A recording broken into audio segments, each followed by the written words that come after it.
For March 2nd, 2026, the 406th day of the Sex Offender Administration.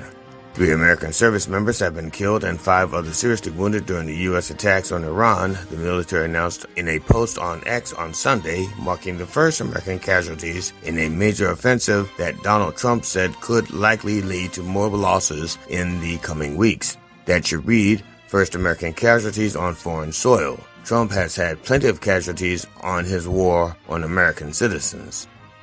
Ndiaja Diagne, a 53-year-old naturalized U.S. citizen from Senegal suspected of fatally shooting at least 2 people and injuring 14 others at a bar in Austin, Texas, had a history of mental illness, officials said on Sunday. The FBI is looking into a possible terrorism link.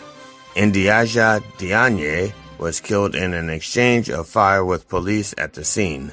3 people remain in critical condition, according to police. Diagne checked all of the boxes. Now he's in one. Markets were reeling ahead of the new week with oil surging and U.S. stock futures tumbling on Sunday evening after the weekend attacks against Iran by the U.S. and Israel. There is so much going on. It's a great time to be a wealthy pedophile. Gunfire erupted at a Cincinnati music venue, Riverfront Live, during a DJ's birthday party on Sunday, leaving 9 people wounded. The event was hosted by Louisville-based Jermaine Tandy, also known as DJ Fresh, who expressed sadness over the incident. The big question is, did those 9 people bring a gift, and does DJ Fresh get to keep them? This has been a Dr. Reverend Jelly Roll with headlines and punchlines for March 2nd, 2026, the 406th day of the Sex Offender Administration. Join me live at the Church of Last Resort Sunday mornings at 9 a.m. Eastern Time on Mind Dog TV. The opinions expressed on this program are those of the host or guest and should not be interpreted as a statement of fact. We've heard all this before. Independent fact-checking and corrections are encouraged. Can we get a cup of coffee in here, please?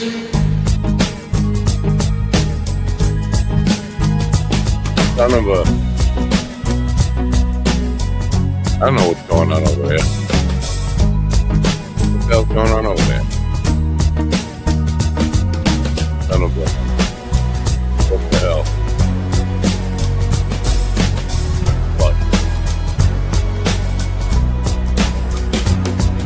What? Damn, over there. and hot. My dog is your mind's best friend.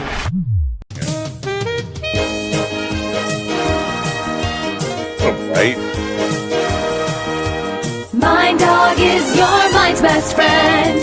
Blah, blah, blah, blah. Wake up, America. You've got a dog that needs walking. That's right, sunshine. Just put on a big pot of strong coffee and get ready to type your little hate mail with your opinions about kumbaya and flat earth insanity. Stand-up comedy? You want stand-up comedy? Well, we've got sit-down comedy. It's time for Coffee with a Dog. You make me laugh. All right, laugh. I'm making you laugh. Oh, you're making me laugh. No, you're making somebody laugh around here. I don't know what the hell's going on.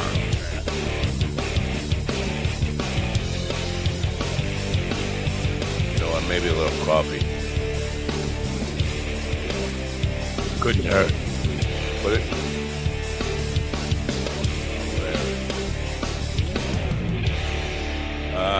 Good morning, folks. It is Monday, March 2nd, 2026. It's March and it's still cold. It was 22 degrees this morning. That's not right. March is supposed to be 35 or something to start off with, and then go up to like 50. But that's not going to happen. This is the winter of my discontent or something like that. Anyway, today's show, in the second hour, we're going to have Carlos Cintron. Carlos is he's a CEO of a science anti-aging product company, and he's got a book out, Age is inevitable or something, but growing old is a choice. Listen, I hate to be a downer. You know, I do hate to be a downer. Yeah, I say that and people go, oh, no, you don't really hate to be a downer because you're always a downer. I hate to be a downer. Age is not a choice for some people. Yeah, I think he's got the. Who am I to say this? Because you know me, I'm always like looking to die. You know, YouTube disclaimer, blah blah blah blah. 40 kids were bombed on what was it? Saturday morning, Friday morning, some Friday. 40 children. They're not gonna. Age is not a choice for them. Getting old is not a choice for them. So it's kind of a privilege, right? A lot of people in the soldiers, American soldiers who died getting bombed, they're not going to get old. Not a choice. So maybe this is the day for that. And you know, it's been a hell of a couple of weeks with this Fenman and Carl Sagan wormhole, rabbit hole, something hole, asshole, and thinking about getting old. And then I don't know if you pay attention to what I fucking do, because if you do, get a life, baby. Come on. I've been doing these videos using AI to bring my younger self back to life. I'm turning into an avatar is what's happening. But really impressed with this. See, here's what happened. A friend of mine came out to New Mexico in 1978 and took a photo of me when he first joined Facebook, like 16, 17 years ago or something. He sent me this photo he had. And it's a kind of a dusty old photo. And I scanned it and put it in the computer, and it's been sitting there. And I've been doing a couple of things with AI a little bit to animate it, because it don't look like me. It looked like me at 18, and every time I look at it, it's like, did I ever look like? And in my heart and soul, I still feel like that kid. But look at me, come on, I'm not that kid. Anyway, so I over the weekend I put a couple of songs that I had written and produced to I use that song to make a music video of it. Use that photo to make a music video of it. And my God, it picked up the vibe of the 70s extremely well. Like, it's got me in living rooms that look like the photographer looks exactly like I remember his house. He didn't take the photo in his house, but that's what his house looked like. And it's just like it captured, I don't know, my mannerism somehow from a photograph. Oh, this is one of these dudes, and figured out how I was going to act. Anyway, I'm thinking this first song I did was a song called "Don't Let Me Cross Your Mind," and ironically, it's how I want people to remember me. If I could be remembered in any way, I'd say, look at that video. That's who I was. That's who I wanted to be. That's who I am on the inside in my heart. Want to be that guy. I didn't want to be an old ugly man. So yeah, age is a choice. I didn't choose to get old and ugly. Maybe it did. I don't know. But we'll talk with Carlos about that in the second hour. Anyway, if you're paying attention to this whole world, it's spreading. It's spreading. It's you know, don't. Israel has bombed Lebanon as well as Iran, and you know, people think this is going to be. Oh, remember. I know I haven't finished the sentence. Remember, Russia thought they were going to be done with Ukraine in a couple of days, and that was 4 years ago. It's still going on. This is not going to be over in a week. It's not going to be over in a month, and this is going to be an unpopular thing to say, but I don't care. I'm an unpopular guy. Oh, look at that! I didn't know there was a. Oh my goodness, that's just going to be good later on.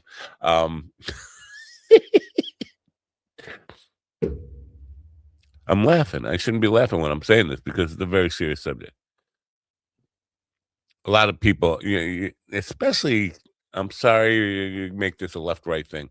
A lot of people just like, crying real tears and prayers and whatever and nonsense over the Americans that have died. And listen, I don't want to belittle that.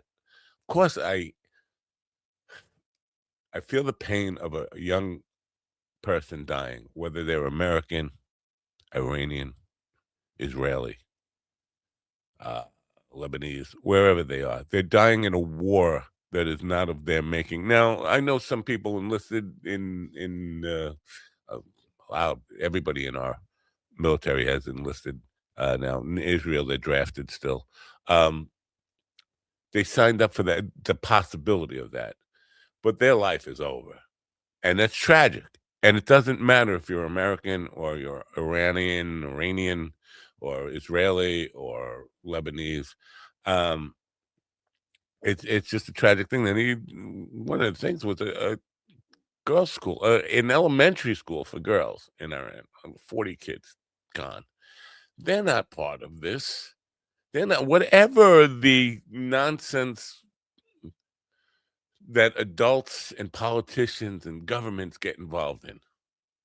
There are innocent people dying. And I have a pretty close friend who's Iranian, and his family's there. He's kind of a flaky guy, but I love him, and he's a good guy. And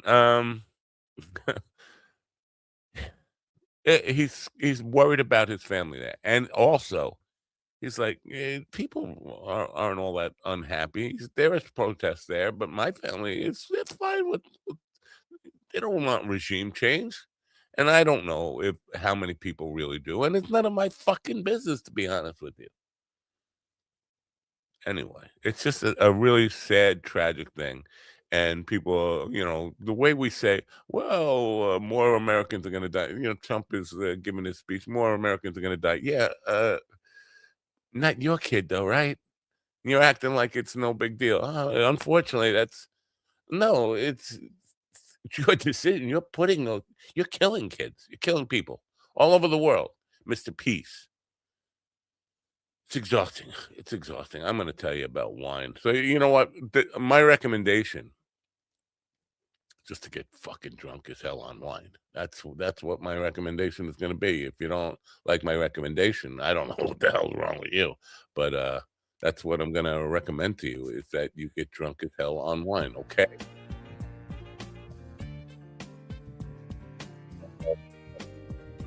Express.com. It's the exclusive wine shop partner of the Wine Enthusiast catalog and website, which have been providing quality wine accessories and storage for 40 years. During that time, they've served millions of satisfied customers and built a loyal following of avid wine lovers, which I also call winos. And I might become one today. I'm just putting words in there that aren't in the copy. It's only natural then for them that teamed up with the great wine shop to bring their customers first quality wines at value prices and help them just escape the misery and suffering of the end of the world, which we're about to experience now. Anyway, the wine, wineexpress.com. The link is in the description, and blah, blah, blah, blah, blah, blah, blah. I'm going to fade the music out here as I say good morning to the one and only jihadist of Coffee with the Dog show, GD Fenniston. Good morning, GD. I'm fading out. Good morning, America. MindDogTV.com. It is March 2nd, so there's 15 shopping days until St. Patrick's Day. Go to MindDogTV.com/merch to get all the green stuff you need. That's right. Spend your green on our green. MindDogTV.com. Enjoy the suffering and support your local mercenaries. All right, then. Guy shot up Austin, huh? Austin, Texas. Yeah. Could it be that he just killed Tony a little too literally? He was going to kill Tony. They didn't list who was killed and injured. Maybe I think that's what he thought. He said, "Oh, I'll go to Austin and kill Tony." Oh, okay.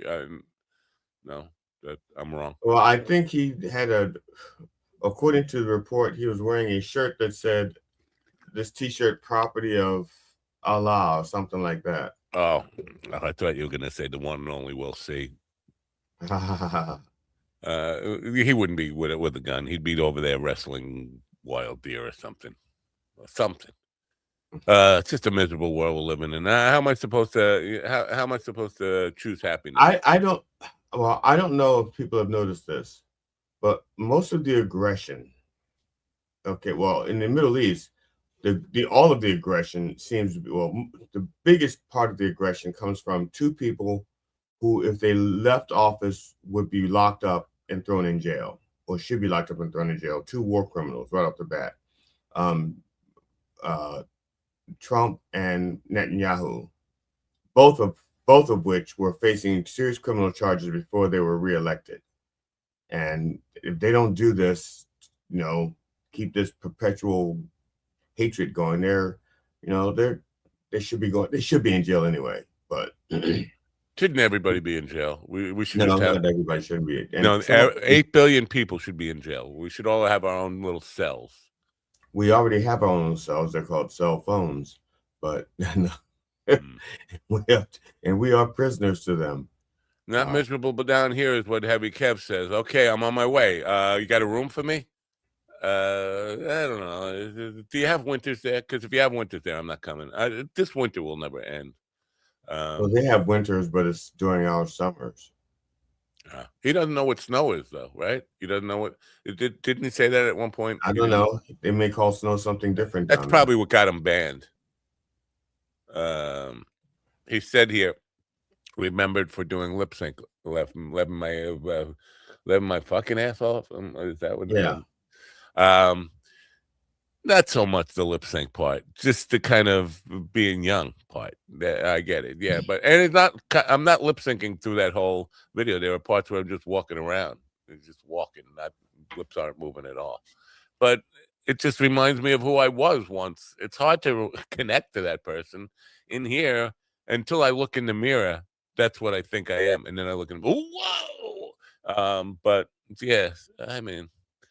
It's fun to do because it's amazing that it can this technology can take a photograph, a frontal photograph, and spin it around to get the backside of it, get all the aspects of it and add to it in a correct manner. Like it captured some of my doofy little mannerisms in there. Like it has me dancing, and you could tell it's seen me dance. See, I think the AI that did it is ethnically prone to be more accurate with white people than with black people. Like when they do the back of my head, they have no fucking idea.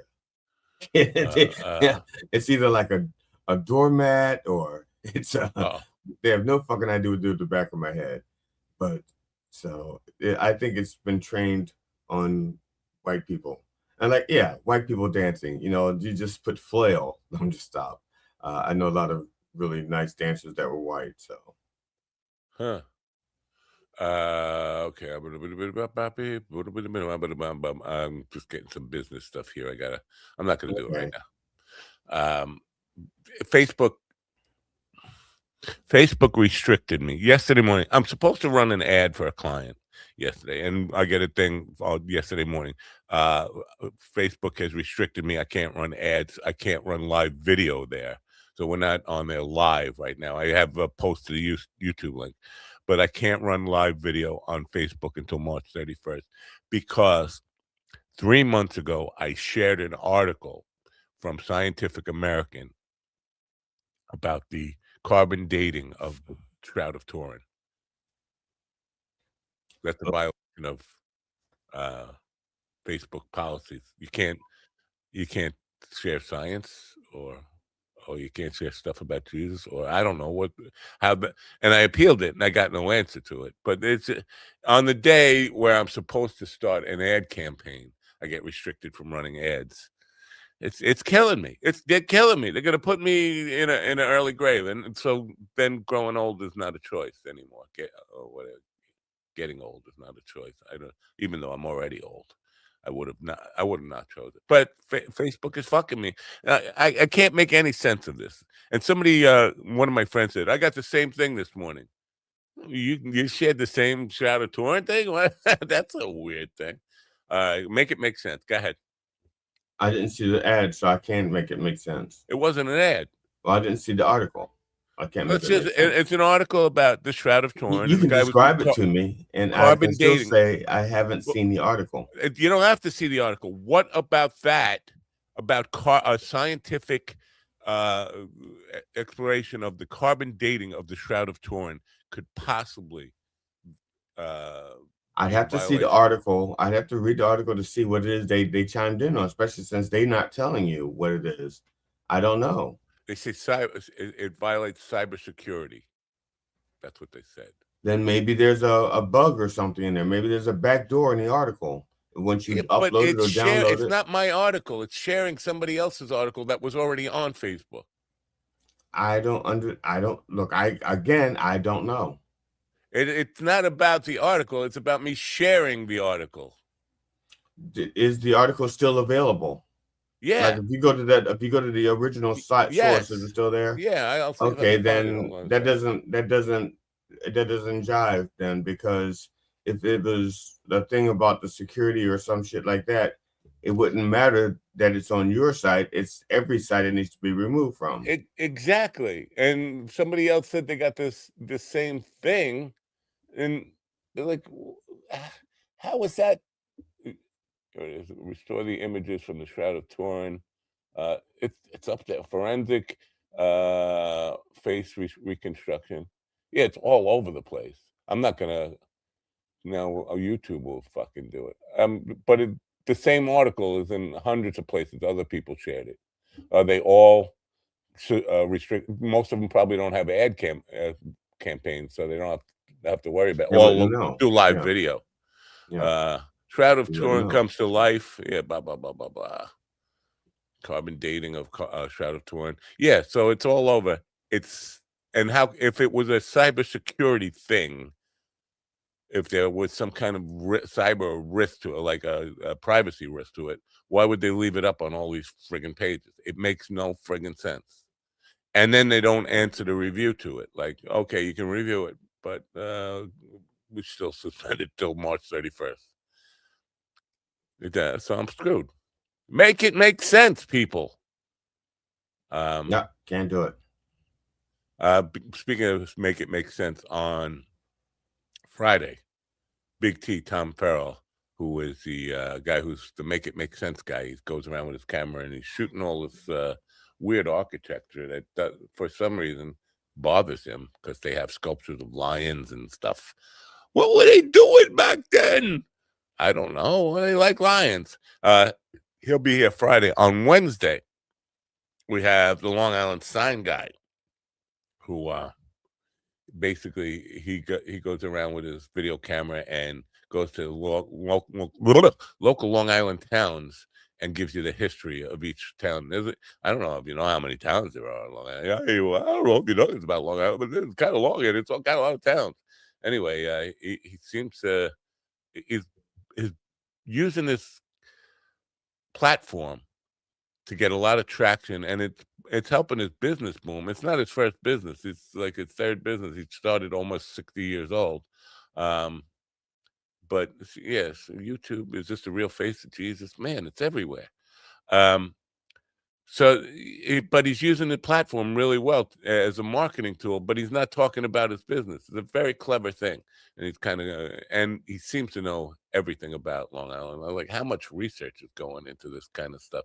He's going back to the 1600s in some cases, and things people didn't know about Long Island. So that'll be interesting. Then on that same show, we have the sign guy, and we have the lawn guy, a guy who's got a business that helps people find a good lawn guy in their neighborhood, wherever they are. You could be in New Zealand. You need a lawn guy. He's been on the show before, the lawn guy? No. I've had a lawn guy before, but not this particular lawn guy. This guy will find Heavy Kev a lawn guy. Heavy Kev, you need a lawn guy down there, and they don't even have lawns in New Zealand, do they? Sure, but they don't call them lawns. What do they call them? Shorts? I don't know. Well, how do you know they don't call them lawns then, if you don't know what they call them? What is because every time I have to ask somebody from New Zealand about their lawn, they have no idea what I'm talking about. Sunshine says rejuvenate gravity. You're getting closer to the ground. No, I'm still on. I've been on the ground pretty much my whole life, except for when I'm in the air. That's another thing I've seen Feynman talking about, why airplanes shouldn't be able to fly. It doesn't make sense. The math doesn't make sense. He said, I love when he says stuff like he comes out with the theories of physicists and their theories, and he said it's not just a little wrong, it's spectacularly wrong. And he goes into why airplanes shouldn't fly. Yeah. No. What? No. That's not right. There's the equations are there for lift versus drag and thrust. The equations are there. According to him, it's all very wrong. It's spectacularly wrong. Then that's the case, and they wouldn't fly. If something's not supposed to happen, it doesn't happen. That's not true. There are things that happen that are not supposed to happen. Like the thin layer of on the wing when the thrust is being created, it does a little thin layer of almost sticky air, and according to the physics of it, that shouldn't happen, but it indeed does happen. If it shouldn't happen, then it can't happen. The laws of physics indicate just that those are laws that we probably don't understand, and that's why we think it shouldn't happen. If it shouldn't happen according to the math, and it proves that they don't have enough math then, because it's happening. If it's happening, if it is indeed happening, it's supposed to happen. The laws of physics say this is supposed to happen, which is why it's happening. You know what? You got like a fucking high school education, and you're arguing with the guy who's got fucking 4 PhDs. Right. My lack of education hasn't hurt me none. I think it has. It made you a contrarian. I want to say contrarian. No, it doesn't make me a contrarian. It's just what he said is just stupid for someone so educated. All right. You know everything because you. No, I didn't say that. No, you did. You actually did. Define narcissist for me without saying Glenn Fenderson. I can't do it. Yeah, Matt Napo. Can't do it. Donald Trump. I don't think. I think I'm pretty much the opposite of a narcissist. I hate myself. I'm a self-loather. Is what I am. I'm not so much in love with myself or think highly of myself. When I describe intelligence, I would never say how smart I am. I would say I'm right around average, maybe a little below average intelligence. I'm a genius. You don't hear me touting that. Huh? As a matter of fact, you don't hear me touting that. As a matter of fact, yeah, technically, sure. But you don't hear me touting it. It's not something that I'm like proud of. It's not a badge of honor because I haven't done anything with it. But you're not a genius. That would be like me bragging that I was 7'1", and it had nothing to do with that. Yeah, but you don't have 150 IQ or whatever a genius is. You don't. You just don't. Okay.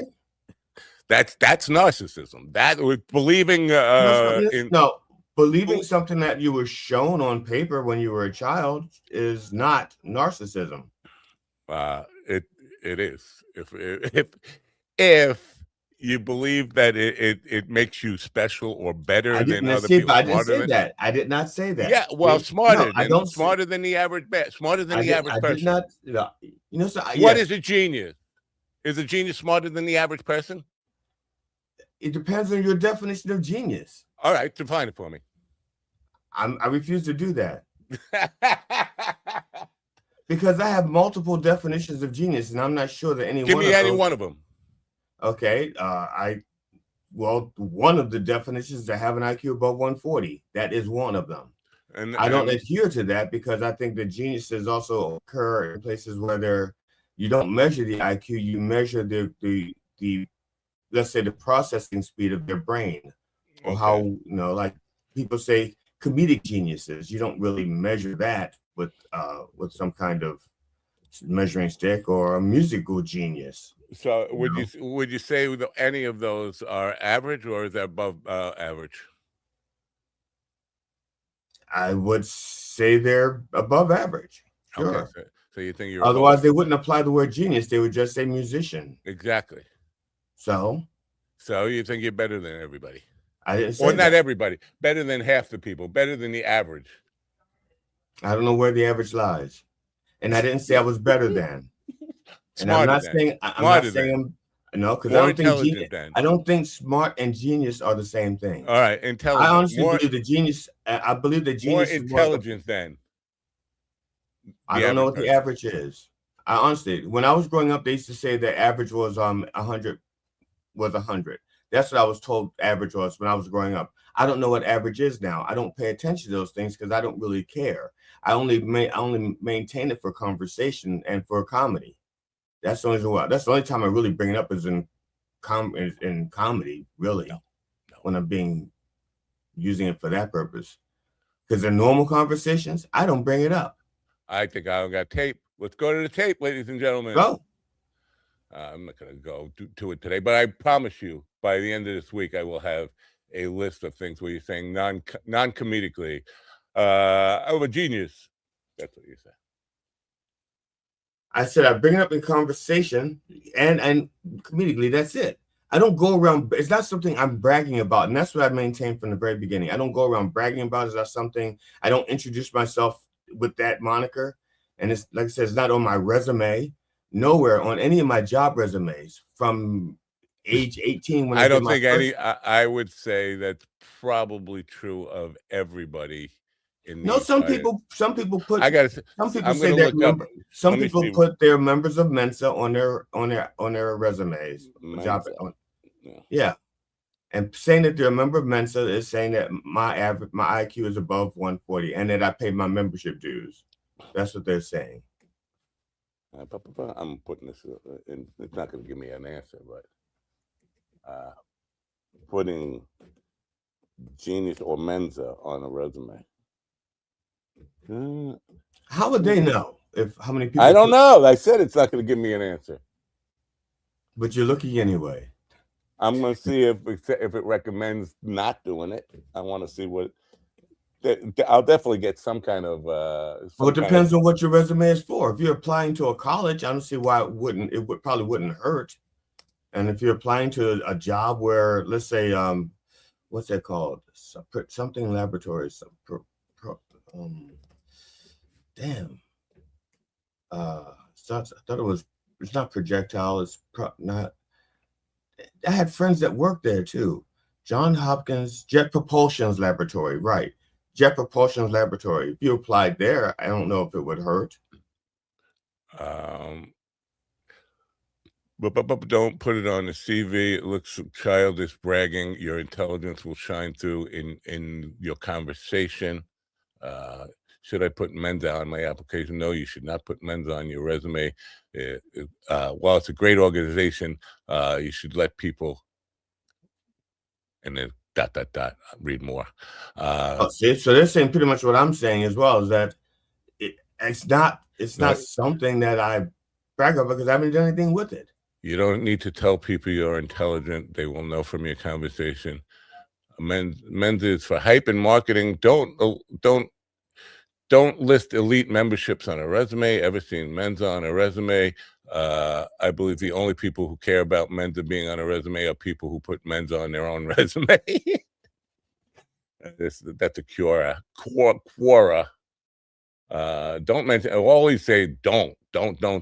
I agree with you that maybe if you're going for it, not just regular college application, but like a doctorate or something, maybe you want, you're applying for. I guess it depends on the circumstances.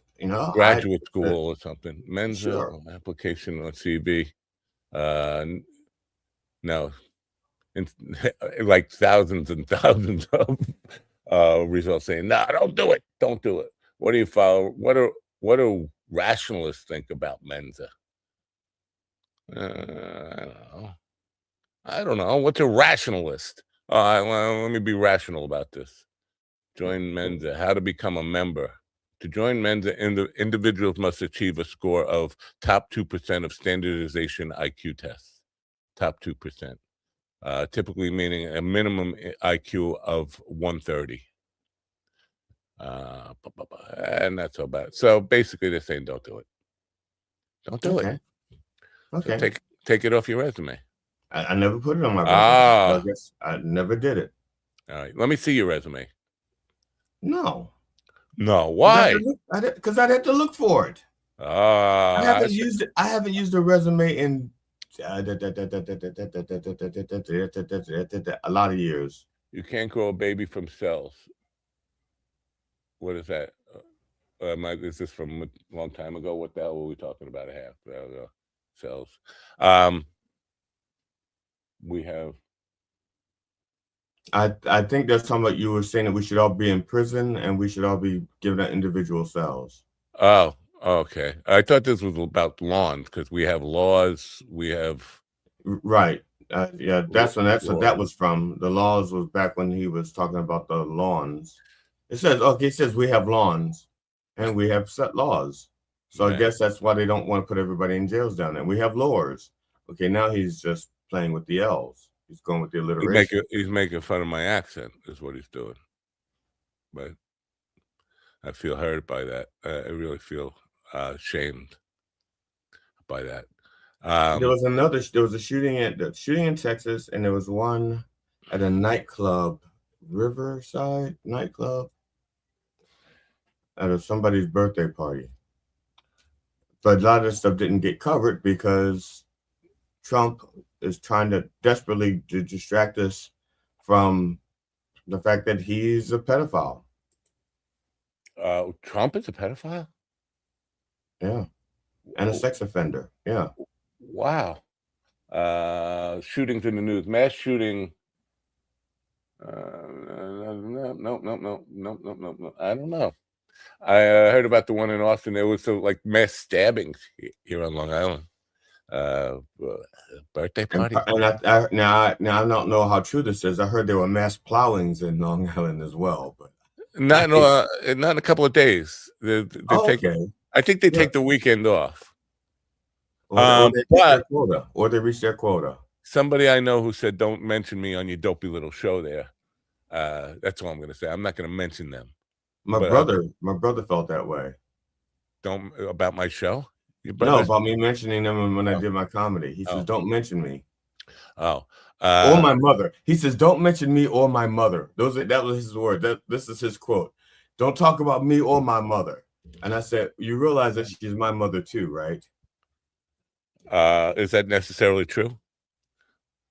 I mean, I don't necessarily true. That just because it could be a half brother, could be No, I just no. But she was. She never denied that she was my mother, and she could have done that any time. Austin mass shooting could have been inspired by Iran attacks. Could have been. They're not sure. They're not sure, and that's one of the problems. Was like 9/11. Even though it was funded by Saudi Arabia, it wasn't done by their soldiers. It was done by individuals. Rochester, New York, mass shooting sent 2 kids to the hospital, not dead. Rochester, New York. That's kind of a. And that's it. Local news. New York Attorney General's office provides more information on the shooting death of. I'm not going to say his name because, first of all, I can't. Like a shooting gallery judge gives Bridgeport man 80 years for mass murder assault. Wow. That was over the weekend. I guess it was Friday. Terrence Gallimore has been sentenced to a combined 80 years for a prison for shooting that killed Brando.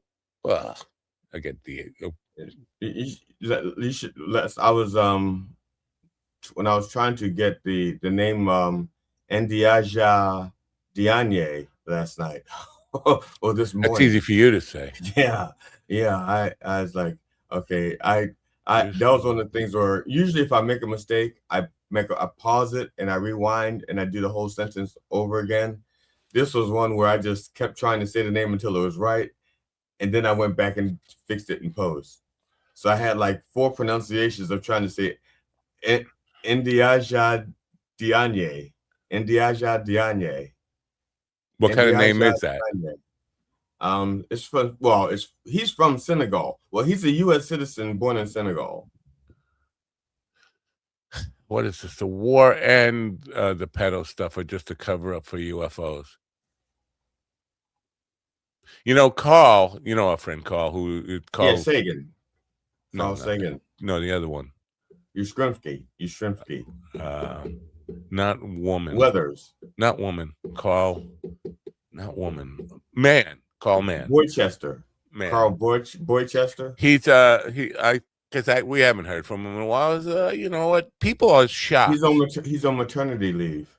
People who know me are generally surprised if I check in on them. How you doing? Like, what's up with that? Like, why are you checking in on me? Because I haven't heard from you in a while. I was just a little concerned. You all right? Everything's cool. That's all. He's one of these people who get surprised. Oh, what are you checking in on me for? Because I care about you. All right. Anyway, he sent me some pictures. He was doing a hike. He said, I hiked here today, and there's an American flag, and it looks like a spaceship crashed. It's up on top of a mountain. I said, are you in New Mexico? You came to the States, and you don't say hello? You don't drop by for coffee? He said, no. Or dogging?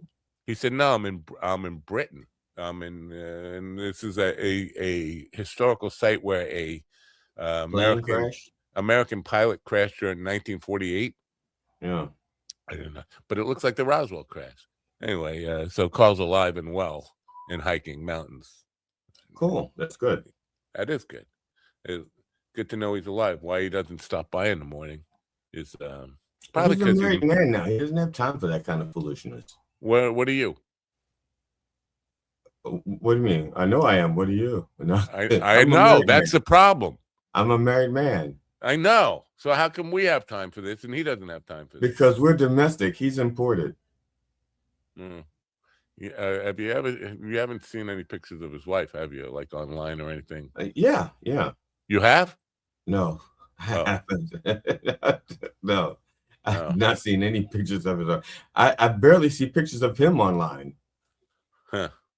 My social media paths and Carl's social media path does not cross very often. He's not on social media very often. Okay, he used to be.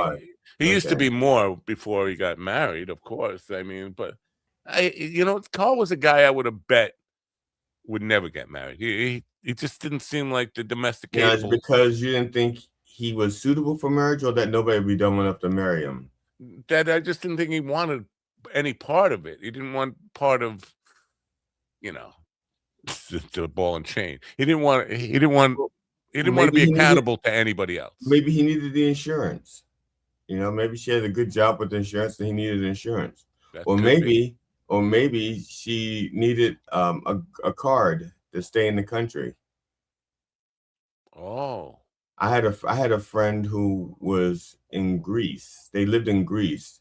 Yeah, they were half Greece, half Egyptian. Really a nice combination of both. The gene blending was spectacular. And she wanted to stay in the country. She had friends in the country.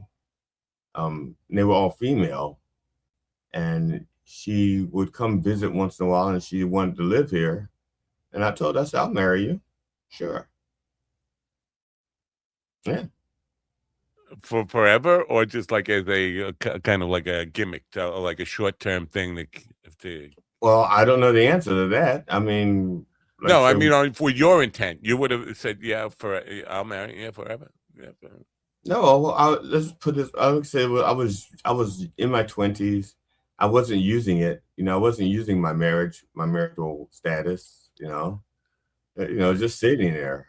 All right. I was dating her friend, so it's not like her friend didn't really want to marry me. That's a weird thing we're uncovering here this morning. Mind Dog, come to us, Nezwa. Okay, bot.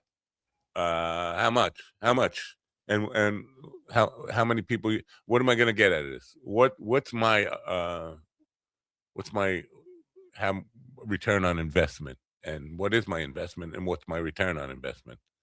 Come on, spell it out. If you're there, spell it out. If you're not a bot, give me answers right now. You got 10 seconds. 1, 2, 3, 4, 5, 6, 7, 8, 9, 10. All right. You're not real. Tempting kale fast gugajuk? What? Tempting scale. Fasugajuga. With a I don't know. Tempting, yeah. Computer generated. All right. How about the Mets, huh? I don't know. I haven't kept up with that kind of Why stuff. don't you follow the Mets? No, you mean why don't I follow sports? No, I mean, why do you follow the Mets? The Mets. Well, I don't follow sports. I don't Oh. follow sports in general. But the Mets, you're missing out on such Mety things. Yeah, I'm sure I am. Yeah, you know how much I have to learn to enjoy the Mets. I'm pretty sure nobody who enjoys the Mets learned anything ever. I'm saying for me to enjoy, because when I used to watch sports, I was up on statistics, and not just statistics, probabilities, coaching styles, stuff like that. So much so I could usually tell my wife what plays. I can narrow down what plays they're going to run. I mean, specifically, not to say run or pass. I mean, like they're going to do hand it off to so and so going with the left side or a gap or that kind of stuff. But back then, I don't care anymore. I don't care. Well, this is kind of interesting. The Mets used to have a second baseman second baseman named Daniel Murphy. I just got an email as we're talking about the Mets from a Daniel Murphy.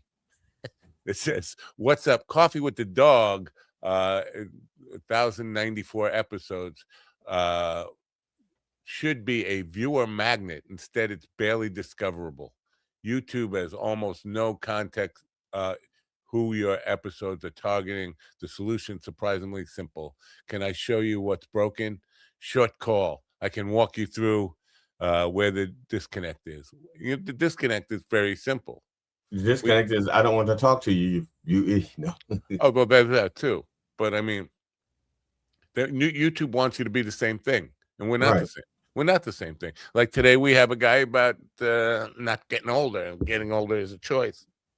Well, aging, I don't know how he puts it. You're going to age, but you don't have to get old.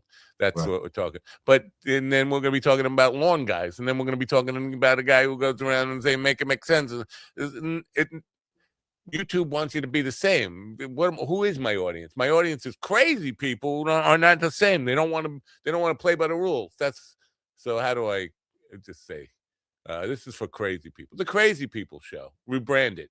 Yeah, I had somebody reach out to me and they said, what's the point of my YouTube channel? And I said, there is no point.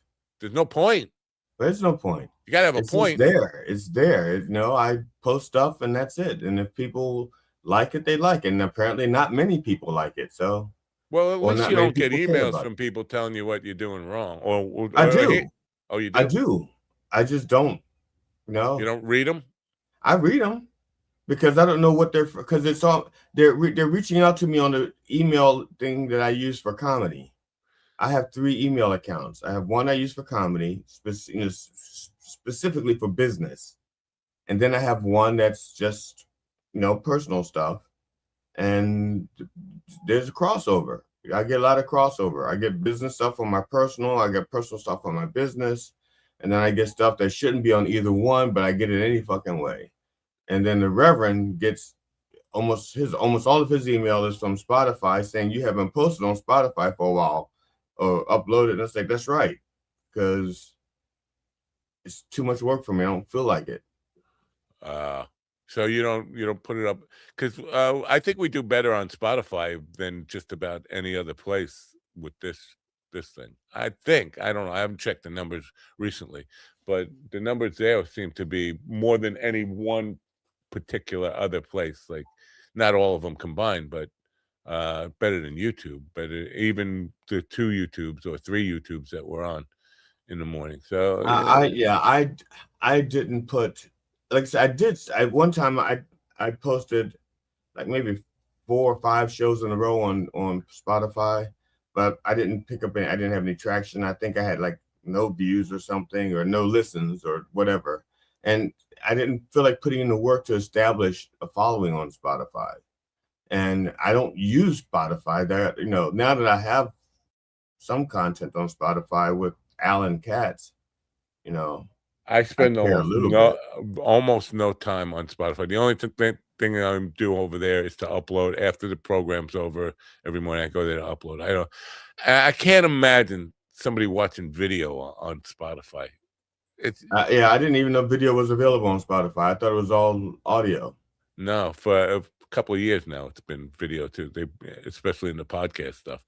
Then why the hell were they telling me to upload the audio? I could have just uploaded the video. Yeah, you can upload the video. That would have been a lot simpler. Yeah. That's what I do every day. I upload the video.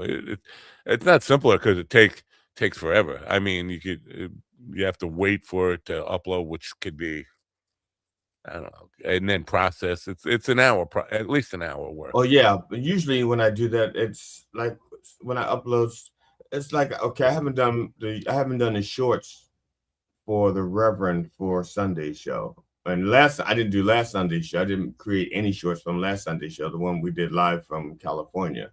I didn't create any shorts. Matter of fact, I'm not gonna lie to you. I don't even remember what I did on that show. The one from California, I don't remember at all. I really don't remember. I should watch it to see what the fuck I said, because I have no idea. I was that tired. I can only remember the song. What was the song? I don't even know if I did a song. I couldn't remember if I did a song or not. I don't remember. I don't either. It's too long ago. It was a week and a day ago. Wow. Way too long ago. Now they're doing these. Spotify is trying to push people into doing short reels and stuff like everybody else does, like Instagram, TikTok, and YouTube, and all this stuff. But I'm so sick of shorts because people don't have the attention. It's like they're losing their attention span. It's like they don't have time. It's funny. I mean, I grew up where if you didn't have, well, there was Robert's Cliff's Notes or something like that. Those books. I'm getting Robert's Rules of Order mixed up with Cliff Notes. Okay, right. Cliff Notes for people who didn't have time to read the entire book. You know, when you're in school, and our teachers knew that there were people using Cliff Notes, so they based all the tests on shit that was not in the Cliff Notes. So you were like fucked. You had to read the book. And the Reader's Digest, abridged version. Yeah, Reader's Digest, which is now because my aunt Dodie used to get Reader's Digest, and I started off Reader's Digest. I started off reading it because they had like a joke of the week or something like that. There was like the humorous section.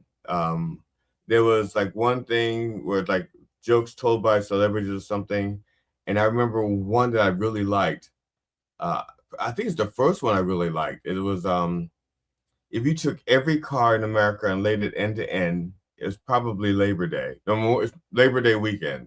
I loved that thing when I was a kid. I thought that was so funny. Yeah. You know? But I grew up forgetting. I forgot about Reader's Digest. And I'm trying to figure out why I have such incomplete knowledge of these books that my friends have read. Is it still a thing, Reader's Digest? Are they still in business? Still a publication? I don't know. That's a good Reader's question. Digest official site, subscribe. Yeah, I guess so. ReadersDigest.com, RD.com. Wow, they've had that URL forever to have a. Yeah, to have just the initials. Shit. RD.com. Wow. Damn. Yeah. Because those went up fast. Yeah. Let me look at the official site and see what it looks like. Yeah, I think they're still publishing hard copy. Where would you? I guess you'd have to have it mailed to your house. Like nobody goes to the supermarket and buys those things. I don't remember seeing them at the supermarket ever. No, it's funny. My wife and I do crossword puzzles. And there's this one crossword puzzle company, I think it's called Kappa Puzzle. And they have this one, they produce like dozens and dozens of puzzles. But the book that we like, they don't sell in the stores anymore. We have to order it online. The one that we like, all the other ones to me are just so dumb and stupid. This one, I think it's 98 puzzles, 98 themed puzzles or something like that. I'm sorry. I'm just looking at the Reader's Digest, the current edition that's out. U.S. wants to buy Greenland. It sounds crazy, but is it? It is. It is crazy. U.S. has been interested in Greenland since 1867. The U.S. agreed to leave Greenland alone in 1917. Right. We'll leave you alone. U.S. has already had a military presence in Greenland. Trump at first expressed interest in Greenland in 2019. Why? Trump wants Greenland because he didn't get a Nobel Peace Prize. Greenland's location makes it strategically important to the U.S. Yeah, but it's an ally. Yeah. That would be like him saying, we want to take over Israel. Yeah. Greenland is opposed being part of the U.S. Can't blame him for that. I approve. I don't want to be a part of the U.S. actually. I would love to get out. Can I get out? But there's nowhere for me to go. Americans also oppose acquiring Greenland. Half of them. Well, maybe more than half. I think. Well, depending on the poll. The last poll that I saw, the last poll that I saw was actually an average of the polls that was taken at the time. It was like 67% of the people were opposed to it, which roughly means the Trumpers were for it, 33%. So basically, Reader's Digest, the whole current edition is about Greenland stuff. That's crazy. And that's from what, a month ago? February 18th, which is 2 weeks ago. I mean, but the news itself is like a month old. Oh yeah.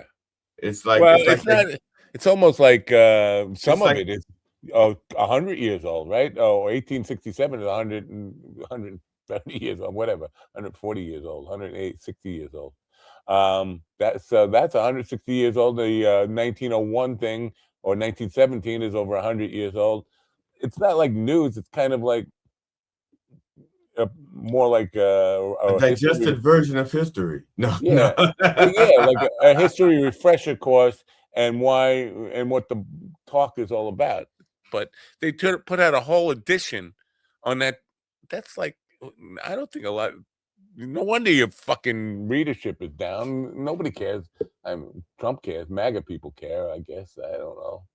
But it's not like I'm going to go order Reader's Digest because I got to know about Greenland. Well, maybe Reader's Digest was purchased by a right-wing company. Oh, CNN is, what's going to happen now with Larry Ellison owning that, or his sons, or what his family owning that? They're going to fire everybody who is left-leaning at CNN. Everything is going to become right-wing media. We already have Fox. We already have CBS. Now they're going to get CNN. And they have OAN. Where is OAN? Is that on actual television, or is that just on?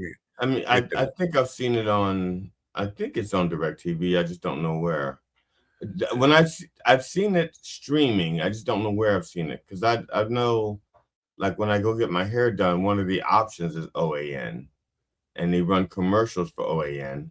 And it's funny. There's a commercial about no child left hungry or something like that, and I think it's Jeff Bridges, the one who did the one who played the dude. Yeah, the dude abides. Okay, that's Jeff Bridges. Yeah. So now they've got him. They've shot 2 different commercials for him, at least 2, for the same product. With the one they show on MSNBC, he's got children of color of like the entire rainbow. But the ones that they show in conservative outlets, all white kids, all starving white kids. Starving white kids. Yeah. No, Europeans, stuff like that, but none of the kids none of the browner kids or the yellower kids, the kids of color. And I thought that was so interesting. I was like, wow, I wonder if Jeff Bridges, he didn't have anything with the editing. So I don't know if he like shot the commercial for them, had all these kids and did the voiceover parts, because the kids aren't in the video with them. They add the kids later. They don't change the dialogue. They just change the color of the kids. So I don't know how much, if he's even aware of it. He's like, I got my paycheck, because he may not even watch OAN to see those commercials. Man claims incredible what? Was he? I can't see what it says. Incredible footage of U.S. soldiers escorting aliens at Area 51. Matt, Heavy Kev has a question for you. Oh no! It says, "What the fuck? You get your hair done?" No, where I get my hair done, I was going to say this when GD brought up, they have OAN on sometimes when he goes to get his hair done. Where I get my hair done, nothing on. Nothing on your head or on the channel. Nothing on. Yeah, I have hair.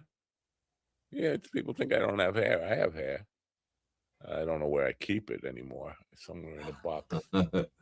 But I have hair. And they used to, I had to get done. Like they had to, if you have, when I was, I think 27, around 20, no, more than 27, more like 29.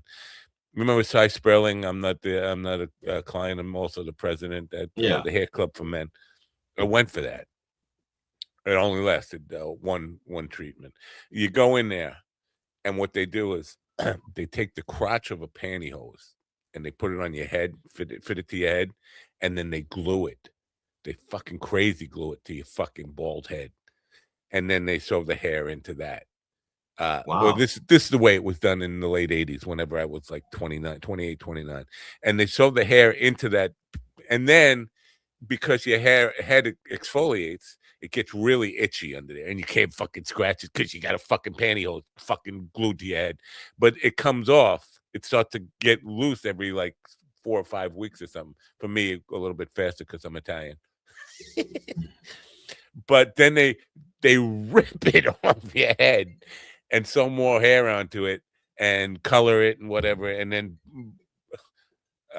crazy glue it back onto your head again. And like, no, once was enough. And so it cost me like probably $2,000 or something, maybe even more, like $2,500 or something to get it done the first time. And you're supposed to go back every 6 weeks to do it, and then it costs you like $200 for a haircut, for a reworking of it. And I was like, fuck that. No, I'll throw that money, burn that $2,500. I'm never doing this again. It looked good for like 3 days. And then well, that's all the time you need. You schedule get it done for your first date. Well, I went to the bar the first night, because first I went back to work and everybody was like, "Oh, look so good! Oh, well, you look great!"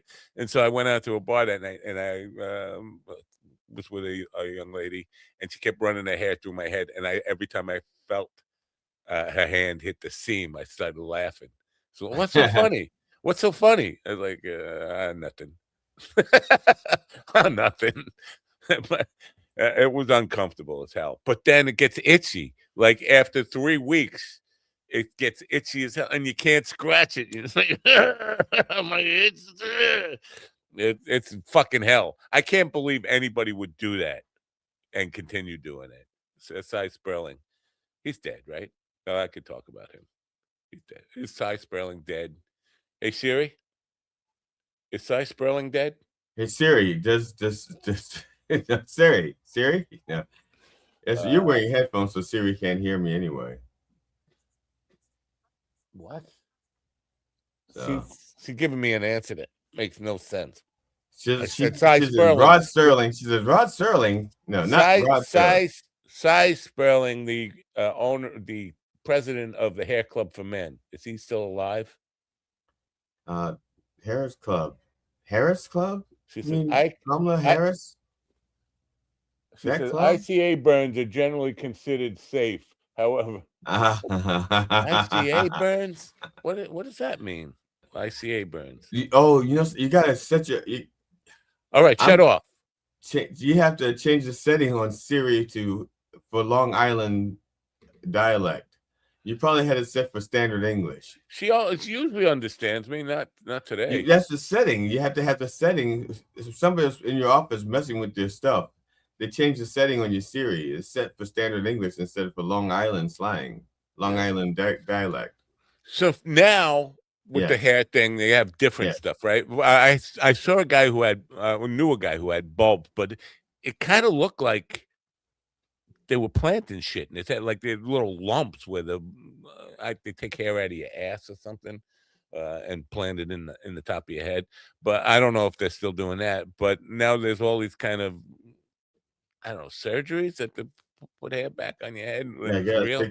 they take the scalp off a cadaver and put it on your head and graft it on. I don't. New hair replacements. Cadaver scalps. Yeah, that's kind of. I mean, ass hair. You want? Oh yeah. I don't know.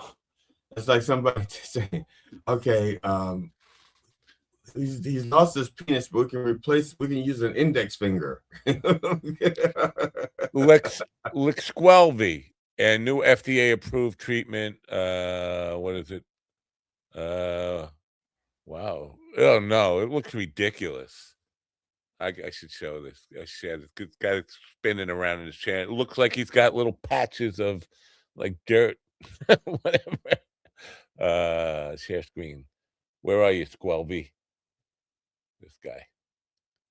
Well, why does it take you back there when you want to do this? Oh, because I'm not even showing the guy, right? You got questions? We've got answers. Yeah, you got it. You see that guy? I didn't see the guy. You don't see the guy? No. Oh, it's a girl. A girl or what? Yeah, some black chick. I'm looking at some. Yeah, black chick. All right, so let me reload this because she spins around and see that right. She's bald and she's got those patches. That's weird, and they just kind of fill it in. Well, I don't know.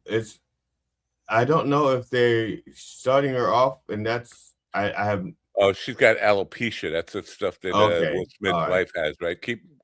Don't make me smack you. I'll come out of the audience and smack you on stage and say, "Keep my wife's bald head out of your mouth," or something. Okay. Yeah, I know 2 people with alopecia. They're not saying what it is, though. What the fuck is it? Managing severe alopecia. I don't have alopecia. I got bald head. Bosley, done in a day procedure. I don't want to fill out this form. I just want to know what the hell you do. What do they do? Hey, this guy. They're not going to give you their secret. They're just going to give you the price. Hair transplants as low as $5,999. As low as $6,000 sounds too expensive. Right, but monthly payments of $129 a month. Yes, $130 is too expensive. So yeah, but something about putting a 9 at the end of a price that make people feel like they're getting a bargain. Transplants from what though? Is it transplants from your? Where did they transplant it from? A dead guy? Maybe a cadaver. Maybe sheep. Schedule a free consultation. Sheep. They don't tell you about exactly what, or maybe the fine print is so small I can't fucking read it. Permanent solution for hair loss. And so you pay the $6,000 and then it's done. You don't have to go back ever again. It's just like you keep regular hair. How do you know it's not going to fall out again? You got a warranty. You don't know it's going to fall out. You don't know it's not going to fall out. How do you know that it's not? Hair Club is still in business. So it says non-surgical. I just saw the words non-surgical. Yeah, that's because they glue up fucking pantyhose. The ad. Fight back against male hair loss. Do they still do it the same way? Yeah. This is. I don't know if you see this picture here where it looks like they're crazy gluing this fucking thing to the guy's head. Yeah. So they're still doing it permanent. How's that permanent then? Hair loss prevention and regrowth, personalized hair restoration in 3 steps. Not just 3 steps. It's got to be more advanced than just. Oh yeah, they're actually planting hairs back in your head. They probably have like 6 different options depending on how much money you can afford. Yeah. And I like option 1 for the people who don't have any money. They spray the bald spot and do the comb over. Oh, that spray shit. That's a Ron Popeil spray on hair, right? Yeah. Oh, he's not alive anymore. He's dead, right? Because of the hair? No, Ron Popeil. I think he got cancer from the spray. I don't know. Slaptail says I see dead patients all the time. Medications are controlled substances, so we can't help. But also, why? Crotch heads, crouch heads, crouch. I don't know. I see. Oh, what does he say?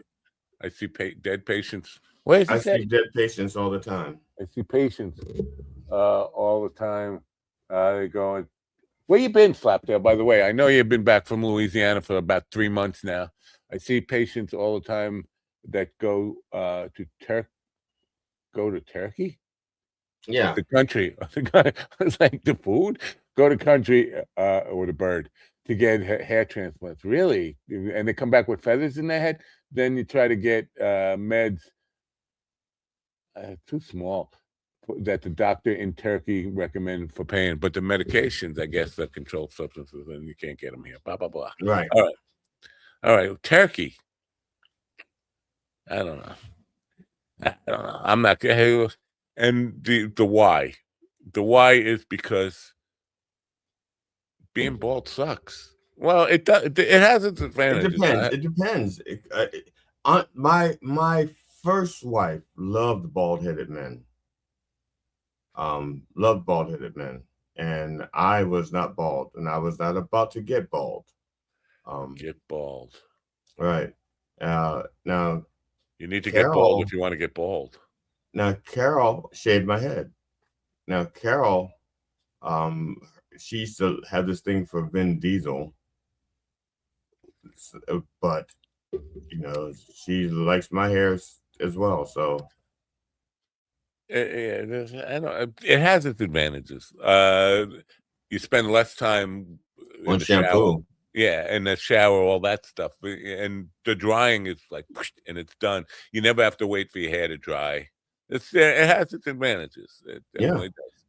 I know. I had my afro. I was on a bus. I was in my late teens, early 20s. I was riding on the bus. The window was open, and a bee flew into my afro, and it got tangled up, and it was angry. It was like, angry bee is my worst nightmare. Yeah, in my angry bee in my afro. Can you I don't know, calm them down anyway? Apologize to them? No, I had a pick. I think they called them cheese cutter picks. They had the metal teeth. And I stuck it between my scalp and the bee and kept the bee away from my scalp so he could get angry all he wanted. And I just stayed like this until I got off the bus. And once I got off the bus, I kept working the bee out until he flew off, until I got the bee out of the hair and it flew off. I think I would have had a heart attack if that were me. I've had traumatic experiences with beehives and all that kind of stuff and wasp nests, and so the stinger or getting stung by those little angry things, to me, I'd rather get stabbed by like a machete or something than to be stung by a bee. So in that moment, dreading the bee sting, I'll probably die of a heart attack before they actually got to sting me. I just took the pick and I kept the bee at bay until I got off the bus. See, I would have taken the pick. Put up the disclaimer. I would have taken the pick and jammed it right into my own throat. Harry Carey, or I guess Barry, because of the B. Barry Carey. The Reverend had 2 suicides in this week. Well, not the Rev, but there are two ideations, 2 deaths by ideations this week. That's a terrible thing. And one of them was it was like a 25-year-old. The other one was a guy who was bipolar. I guess he was just trying to end it. We're awaiting the arrival of Carlos Cintron, who is going to tell us how not to get old. Again, I think maybe he's got the wrong perspective on this. Getting old is not something that everybody gets to do. It's a privilege. Yeah, because we only have 2 choices: getting old or die. And then in the end, I think he's going to tell us it's something else. He's going to redefine. He's going to redefine old, because I like to define old as getting old means getting over life's disappointments. Oh, to me, that's the oldest. That's what getting old is. Oh, life's disappointments. Getting No, over life's disappointments. yeah, Yeah. no, I'm not getting over them. I struggle with them. Forgiving myself. Listen, well, I talked about that fucking video I did where I re-seeing myself at 18. This was before I got corrupted. And that photo of me that it's taken from, I was almost as pure on the inside, on the outside, if that makes sense. I was not. Satan had not gotten his dirty little paws on me and tempted me and made me do things that I'm not proud of yet. But I'm not. Okay, you said you're not proud of yet. Like one day I will be proud of them, but I'm not. I'm not proud of them yet. Yeah, I'm not over them yet. Yeah, that's what I meant to. But yeah, I'm not proud of at all, and I can't forgive myself. I try to forgive myself for being such a. And I don't think when you know, I think about. I understand the mistakes I made in my youth, and I regret some of the really bad things I did in my youth. But I don't think I've changed enough. Like I think that I was insecure and a lot of shortcomings. I don't think being aware of them has changed me enough at all. Our guest is here, so I have to read his little intro, and then we're going to talk about getting old or the choice of getting old. Again, yeah, self forgiveness is something I'm struggling with. So getting old is because you can't go back and change the past. This is why I've been obsessed with Feynman and Carl Sagan talking about the past is still alive. Because all my life I've been wishing I could undo the mistakes I made when I was young. I don't know. Getting old is. Now, do you want to undo them because of the effect they had on people, or that you undo them so you have to live with the memory that you've done those things? A little of both. It's a mixed bag. It's a mixed bag. There are some where I definitely regret. I just I didn't want to sound sometimes like. People do things. It's like, okay, that was necessary. I don't regret what I did because it had to be done. All right. I just don't want to live with the memory of it. We'll keep Carlos waiting 1 second. I'm going to try to tell us in under 30 seconds. There was a girlfriend I had. We were in long distance relationship. She was going to school up in upstate New York. I was in New Mexico, and we were riding together every day, blah blah blah blah.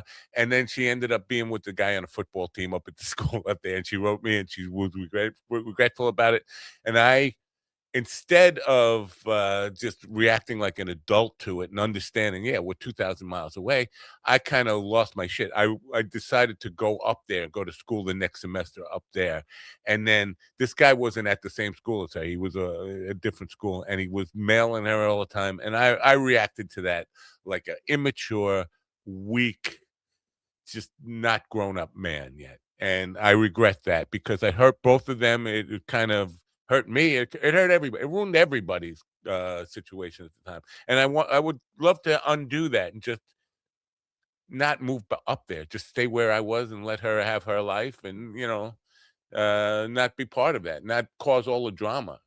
So that's a super regret. Anyway, let's move on to our guest. Carlos Cintron is the founder and CEO of Reversible. It's not spelled reversible though; it's spelled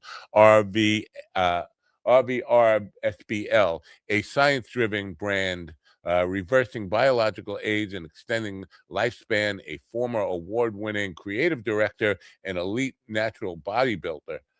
He overcame childhood obesity to compete from his 20s through its final show at the age of 55. Wow, good for him. Now 30 plus years of high performance experience, Carlos helps people look great, feel better, and live longer through the 5 elements of life. Ladies and gentlemen, please welcome in Carlos Cintron. Carlos, welcome. Good morning. Matt, so great to be here. I'm excited to share this message with your audience, and thanks for having me. Oh, it's a pleasure to have you. Now, I'm not to be too much of a downer, but the growing old is not a choice. I think, and forgive me for being a contrarian, right? I think it's a privilege because not everybody gets to grow old, or so there's that part of it. Or do you disagree? I agree 100%, Matt. And, most people tend to look at aging, it's society's narrative of aging, right?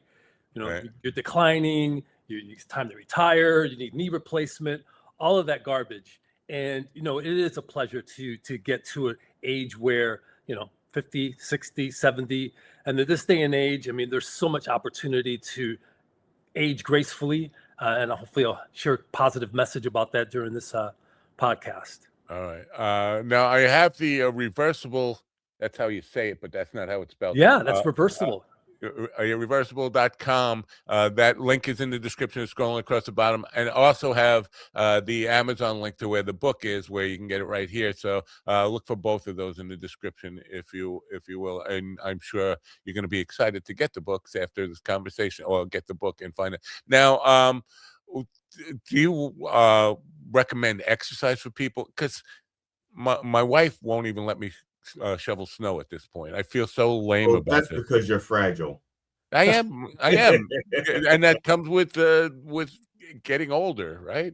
It also comes from being inactive. You get fragile when you don't move around too. Yeah, that's true. So can people still stay completely physically fit after 65? Absolutely, Matt. Listen, I think, and I shared this with you just a minute ago, it's all society's, narrative of what happens as we age, and we buy into that. Matt, I'm going to tell you, I'm 62, and, I have been active in the health and wellness space early age, and, I contribute a lot of my health and where I'm at today to a lifestyle, right? I mean, it's choices that we make in our life. And you asked about exercise, 100%. I mean, the studies are out there. If you don't have movement in your life, you're going to get atrophy. You'll start to really, create a lot of illnesses in your body, because your body needs movement in order to, again, sustain life. I call the 5 elements of life that I created in my book. And, the third element is movement. And it's a very important part of what we need to do. Unfortunately, many people don't, or they stop exercising after a certain age, but it's something that you can continue to do, all the way into your 80s, 90s. And movement doesn't necessarily mean you have to go to the gym, because you can dance, you can play tennis, you can just be active, you can walk. There's many types of movement. So, but yes, you definitely should get your heart rate going and move. Yeah, walking has been a big thing for me. And listen, that sounds like a really weak, lame thing, but it definitely is the only thing I do. I walk a couple of miles in the night and walk around the track, not necessarily up hills or any of that stuff. But you know what? I used to be a gym rat. I spent a lot of my life in the gym, somewhere between 55 and 60 somewhere. I did something to my lower back, and sciatica put me out of commission for almost a year, where I couldn't go back to the gym. I started going back to the gym after a little while, and then just so nervous about going through that part where you can't even walk again with the sciatica stuff. So the injuries can play a big part of that. Oh, absolutely. Before we go any further, you have 3 body types here Mhm. on the website, and I want to see if I can get some clarity around that. 3 body types: ectomorph, mesomorph, and endomorph. Can you, for the benefit of our audience and for me, so I know I'm not the natural athlete. So Yeah. can you just explain what these 3 body types are? Absolutely. I mean, first of all, I want to talk a little bit about the body types as far as what it's done for me.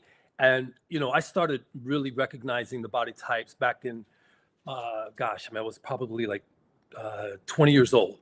And, I discovered it on the Arnold Schwarzenegger Encyclopedia to Modern Bodybuilding.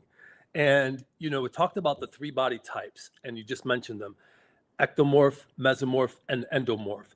So we are, it's a framework, right? So we can be a combination of these body types, but definitely once I mention them, you'll kind of understand. Like endomorph, for instance, is somebody that's kind of lean, somebody that's long-limbed. They basically are slim. And then you have your mesomorph, somebody that's naturally, physically has a build to them. They easily can gain muscle in the gym relatively quickly.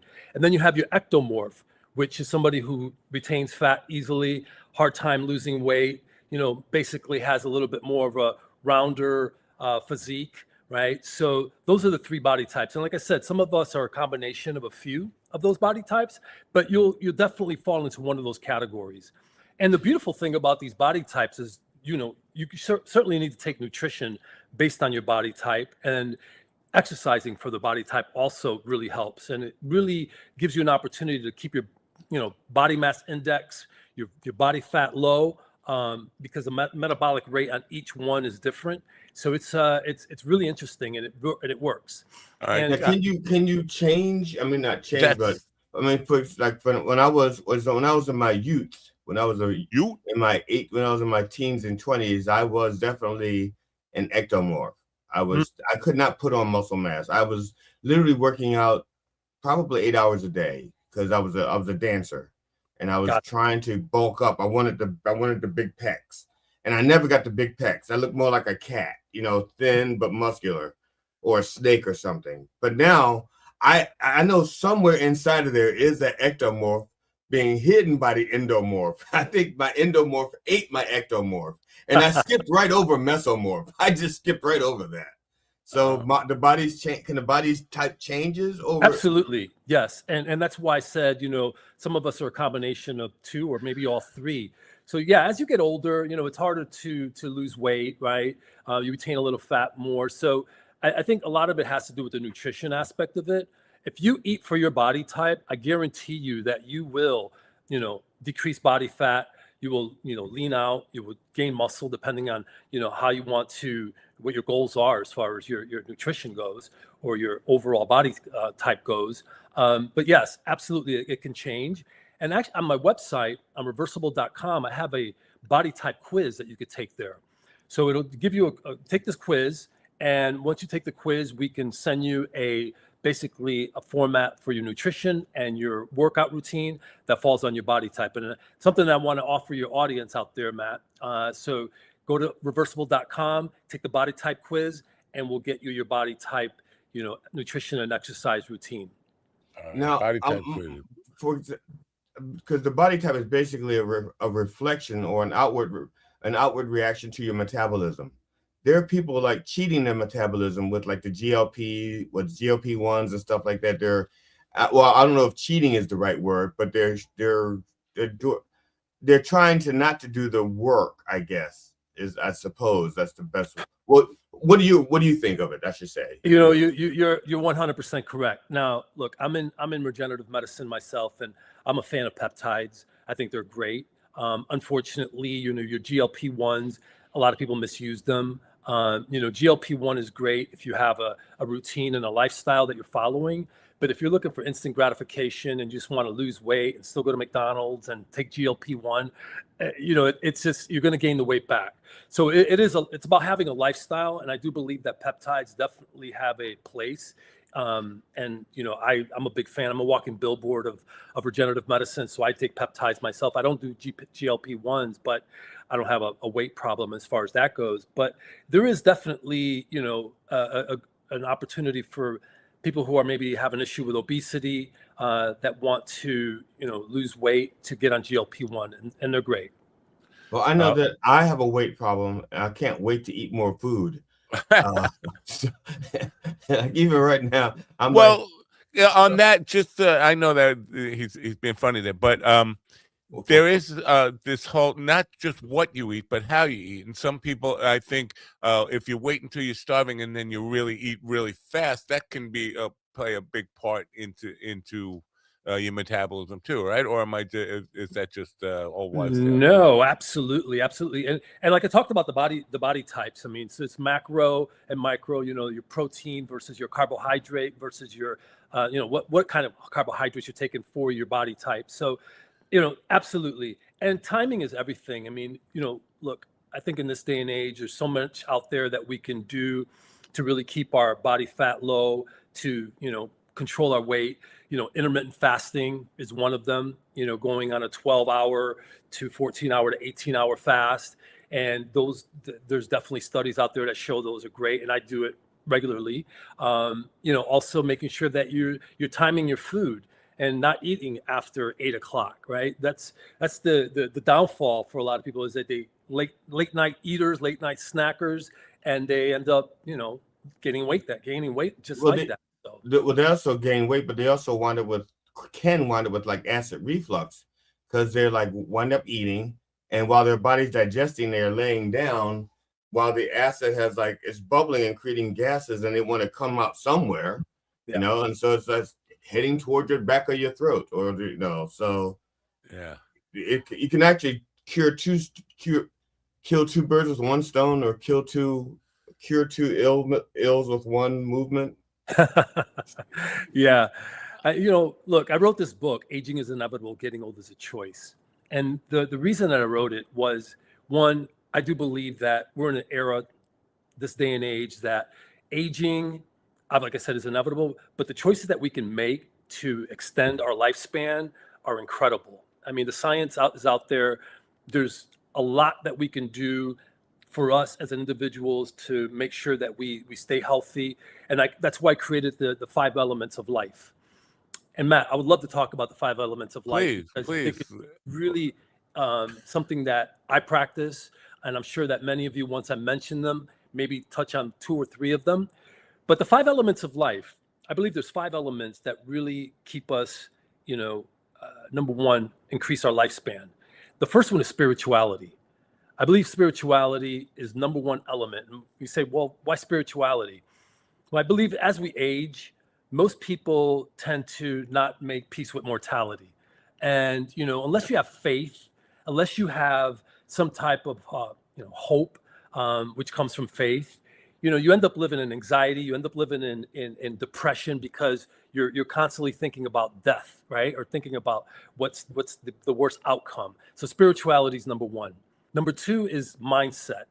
I do believe mindset is very important, because our thoughts create our reality, right? I'm a big meditator. I do believe that meditation is really key in how, you can get your body to react. They say your thoughts can make you sick. Your thoughts also can make you well. And meditation has been a game changer for me. And I meditate every single day. There's 3 things that I do that are, I can't compromise with them. First thing is prayer. Second thing is meditation. And then third is movement, which is working out. And I do that every single day. And then the third element of life is movement, which is exercise. And we talked a little bit about why the importance of exercise. And, especially as you get older, something that, most people are sedentary, they just don't move, and they end up just getting, you end up, number 1, it creates major stress on the body for not moving, and you're also really declining at that stage, because you're not doing anything to get your joints to move. You're also just like creating a lot of stress in your body, because your body was meant to move. So like I said, it's not just about going to the gym. You could do many other things that get your heart rate up, is the most important. And then number 4th element is nutrition, right? So nutrition is key. And we just talked about that also, is making sure that you're eating for your body type. I believe that's 100%, but also just making sure that you're eating proper foods, right? And most of us, and look, you know what the number 1 killer out there is? Conformity. Everybody's doing what everybody else is doing, and people aren't following a routine or a formula for their, for the health span. And then the 5th element is functional medicine. I do believe functional medicine gets to the root cause of any disease. It's working with peptides, working with, exosomes, stem cells, nutraceuticals, bioregulators. There's all kinds of great science out there that can help you extend your lifespan and health span. And if you go to my website, what a nutraceutical is, because that term may be escaping or going over some people's heads. Like, sorry. Sure. So nutraceuticals are basically your vitamins, but they almost also have a pharmaceutical element to them, right? So they're also, let's talk about your vitamin C, which is probably a common, nutraceutical that people don't really understand. It's a nutraceutical. That's a great. Vitamin C obviously is a common, vitamin that most people take. It's also something that's really a deficiency in a lot of people out there. Vitamin D is also a big deficiency. Magnesium, these are all nutraceuticals. And then you get into like your resveratrol. There's also really some really much more complex nutraceuticals that you can't necessarily will find, let's say, in a your regular supplementation.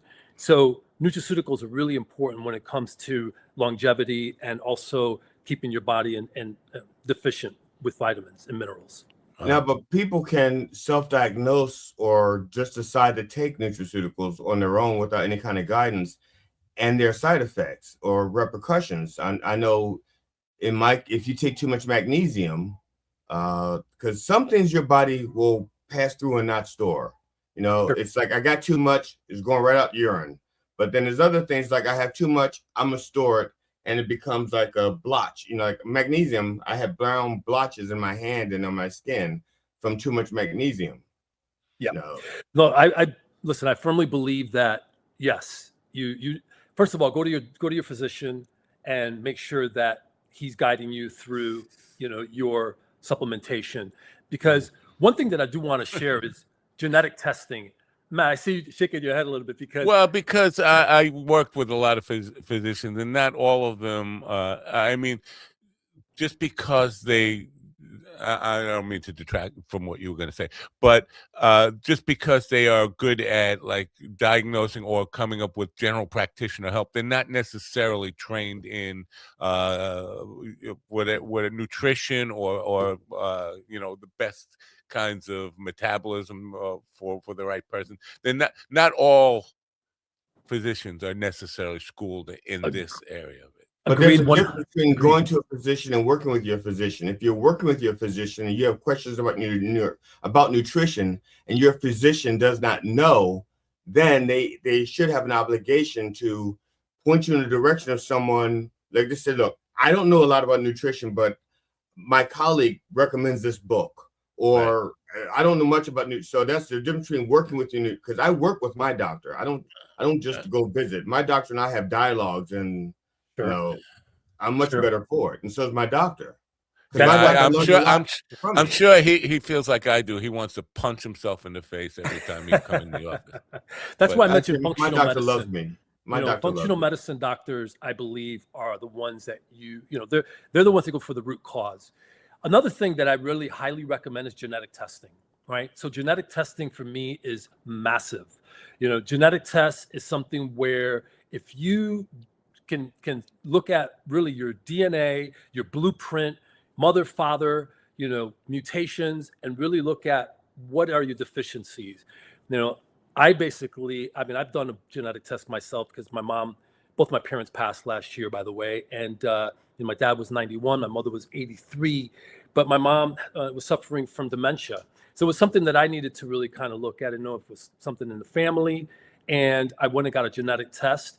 And sure enough, there was some markers in there, but I was able to take the proper nutrition, not only nutrition, but also peptides and nutraceuticals to help mitigate that in the future. So I highly recommend to definitely take a genetic test. It's something that I really think that every single person should have one done. Now, I don't know if you can recommend a company, because there was one company that I was aware of that did medical testing based on your DNA, and I think that was 23andMe, and I think they've been bought out, and their records are like in limbo. So I don't know if there's another. Call Elon Musk. I think he has them. Before you were talking about mindset, and there's other stuff I want to ask you about, but you were talking about mindset and anxiety and this kind of stuff, and looking at my parents versus, because I think I'm more like my mother's side of the family, my grandfather on my maternal side there. But when I look at like my father's side, everybody on his side, all the males in his on my father's branch of the family died at 54. And that was a major anxiety thing for me. I thought I was doomed by 54. I thought that was my number. So I kind of lived life recklessly, thinking I only had 54 years to live. And then when my 55th birthday came around, I was like, I guess that was just superstition or nonsense. So it's hard to tell. But all these things about looking at your parental or grandparents and all what they went through, that can destroy my mindset pretty quickly, and kind of give me anxiety and all stress and things like that. It kind of prefer not to think about this. I want to ask you about something that you kind of said really quickly, and maybe a lot of people didn't. You talked about two things: lifespan and health span, and they're very different. Living long does not mean necessarily living good. That's And right. I had a guy on who was pushing.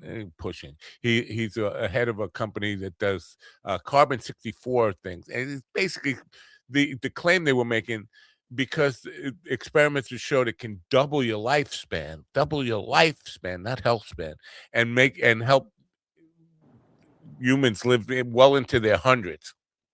Like, what the hell do I want to live to 120 for? Because basically that means just sitting in a chair or just existing. So talk to me about this idea of health span versus lifespan. Absolutely. And thank you, Matt, for sharing that, because look, I believe quality of life is everything, right? It doesn't matter how long you live. The most important thing is you have quality of life as you live. And, as I mentioned, my dad lived to 91. I would say his last 15 years of his life weren't the best quality. He had a stroke, he was bedridden, and he wasn't able to really have good quality of life. So yes, I mean, in this day and age, and I talked about even, it's out there all over, social media. I mean, people know about biohacking, and you talk about these biohackers that talk about living to 120, 130, 140. Look, is it possible?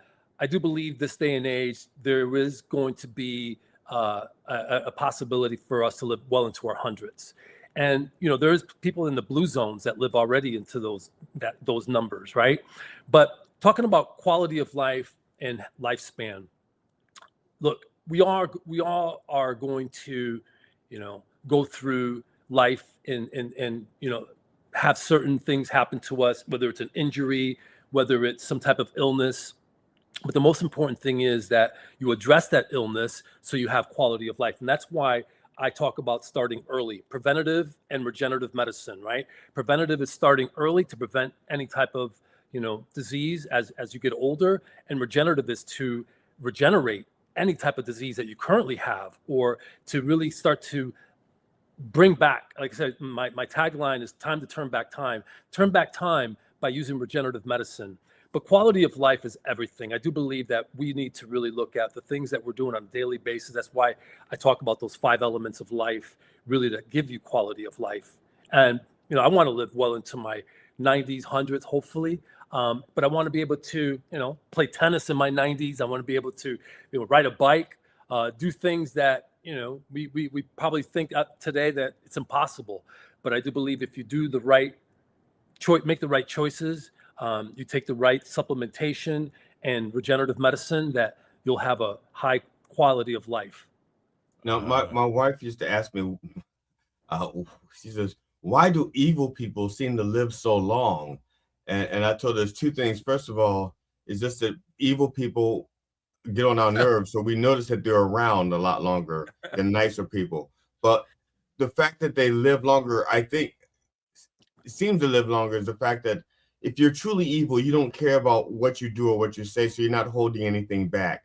And people who care sometimes hold things within. Like if you're in a relationship and you don't like the way your wife chews, you don't go like, stop chewing like that, because you care. So you just let it eat at you. You just, you develop an ulcer or whatever. I'm just saying. But if you don't care about the way people feel, you'd be like, do you have to chew your food like that? You weren't washing the barn, and so you get it out. It doesn't fester. You just blurt things out. You don't care about how people feel. It doesn't fester, and you feel better. The rest of the world feels like shit, but you feel much better because you didn't hold it in. I don't know how you feel about that. Well, I don't know. I mean, look, that's theory. I guess I have no comment on that. I try to be a good guy, do the right thing, and my dad was a reverend. He was a great man. He lived to 91. So, I think I'm glad you brought that up. What? You can't. No. You don't. Okay. Are you an only child? Because your father was a reverend. The one reverend child is almost always a hellraiser. So I was. Okay. I have to say, right. I had my moments when I was younger. No, I'm one of 5. I'm one of 5 kids. So Yeah, I have 2 brothers and 2 sisters. So who was the real Hellraiser? I was the rebel. That I was the rebel. you? I was Okay. the rebel. Yeah, I have to say that I was that black sheep rebel. Okay. Did your father ever say to you, like, when you're out there, you representing me? I'm a something like this. I'm a reverend. Don't you be out there mocking me. Don't be disparaging my name. That's my name out there, boy. Did you listen? I got my butt whipping. My butt whippings, younger. He definitely tried to straighten me out, but I was a rebel. Let's get took this me later back in on life track. that I started to really pay attention. Was it the first element that is spirituality? Is Yes. that? How would you define that? Well, Matt, spirituality. Look, I mean, I'm not saying religion, right? Religious. Right. If you could be Christian, you could be Catholic. It doesn't matter. I think the most important thing is that you believe in a power greater than yourself, right? And there's a lot of people out there that are religious, and I think it's great. Religion is great. I'm more spiritual. I'm a Kabbalist myself, and I do believe that if you have a power greater than yourself, and if you have faith, if you have hope, if you believe that in great things in life, and you're not really so caught up on the anxiety, the depression, what's going on in this world. People have a tendency to watch too much news, right? And sometimes the news is something that just negative, gets you depressed. And I tend to, like myself, shut that down. I mean, yeah, I want to be in tune what's happening with the world, but I'm not tuned into the news all day. A lot of people tend to stay on there for hours. But yeah, I think spirituality is really key, because as we do get older, as I said, most people haven't made peace with mortality. And, it's something that I believe will give you faith. And if you're dealing with any challenges in life, you always know that, you have your faith to keep you in check and in line.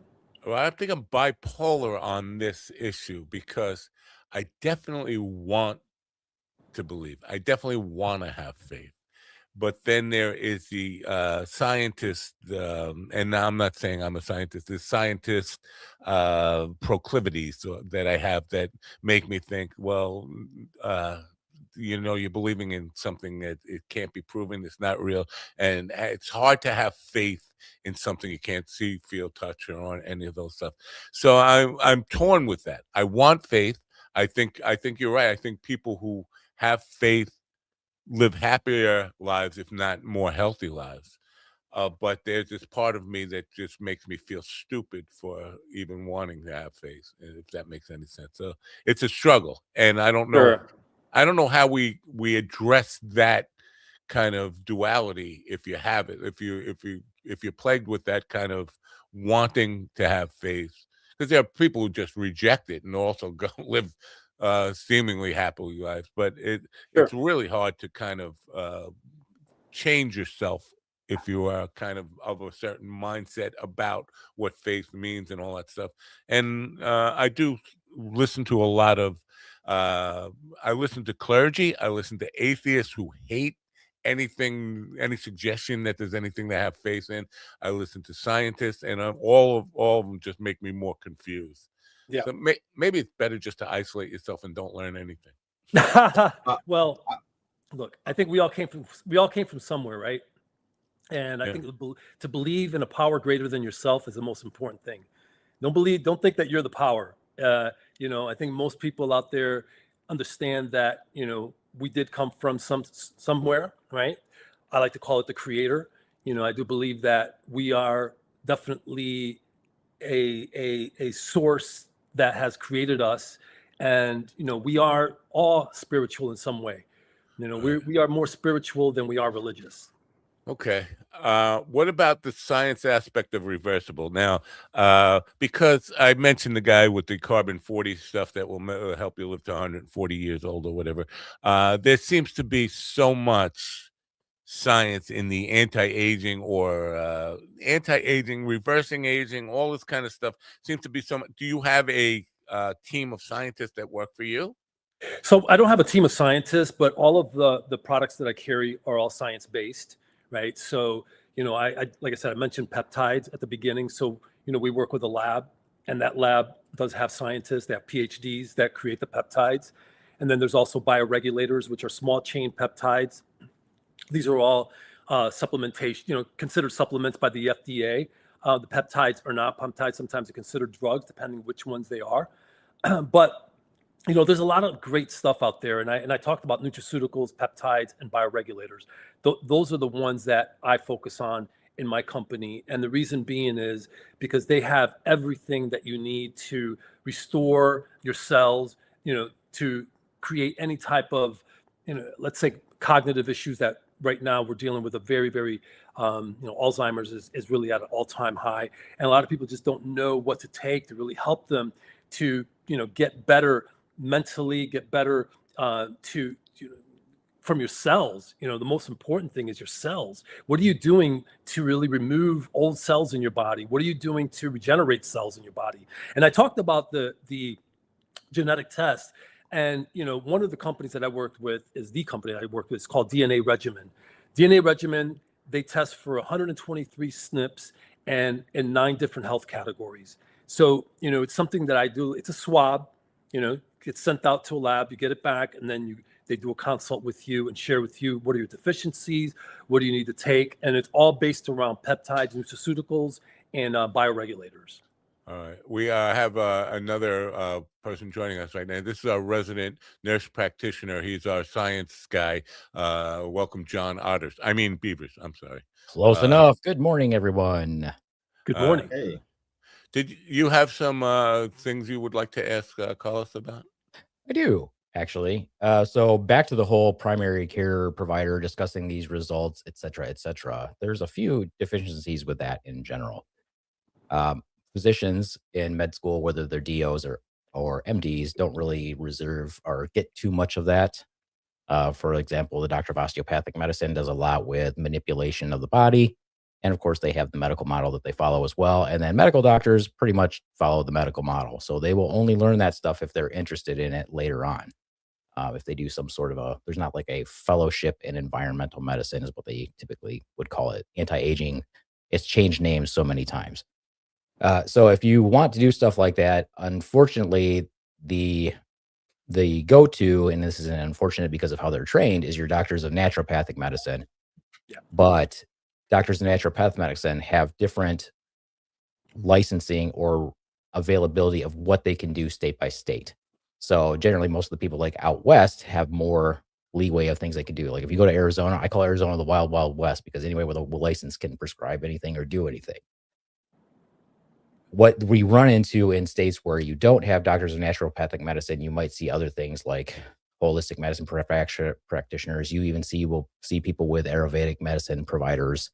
Same thing. They don't usually have the prescriptive authority or the ability to order tests without a medical provider, depending on the licensing in the states.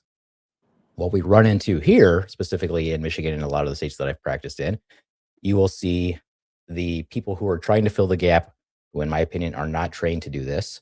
You have to remember that physician is a term that doesn't just encompass it doesn't just encompass medical doctors of osteopathic medicine, but it also encompasses our podiatrists who are very well skilled and trained. Physician also covers your doctors of naturopathic medicine. They're considered physicians, but it also covers chiropractors who are not trained in this. So what they will tend to do is go to seminars or conferences and decide that they're trained, and then they'll turn around and hire somebody like a nurse practitioner to write for all of their testing and all that other stuff. So that is where the gaps come in. If you go to your provider and say, hey, I've got this, GD, you should never go make an appointment with your provider unless you tell them specifically what you're coming to do. So if you're saying, I just want to talk about my peptide levels, probably better make that for specifically an appointment of that, because otherwise he's going to go and be like, I don't know what the fuck you're talking about. We have 10 minutes. You know what I'm saying? That's a great point. That's a great point. That's why I talk about functional medicine. Functional medicine is definitely probably, I would say, the number one physicians that are growing right now because they go to the root cause. And most physician offices these days have a nutritionist. They do a one-stop shop. You're right. Most medical doctors really don't follow this new age medicine. And I've found that by visiting doctors and talking to them about peptides. They don't even know what peptides are, some of them. So it's really something that you need to, one, do your research. There's definitely a network of functional medicine doctors out there that focus on all aspects of regenerative medicine. And that's, I would say, the go-to for this day and age. Yeah. It seems to me there's a lot of, there's always new products coming out. And how does the layperson, even if you're going working with doctors and all this, there's so many products out there, and all of them seem, and I'm not disparaging you, I understand you use it or science-based, but we hear that all the time. And then I see people with like a table full of supplements and vitamins and all this kind of stuff. Are we over? Is there?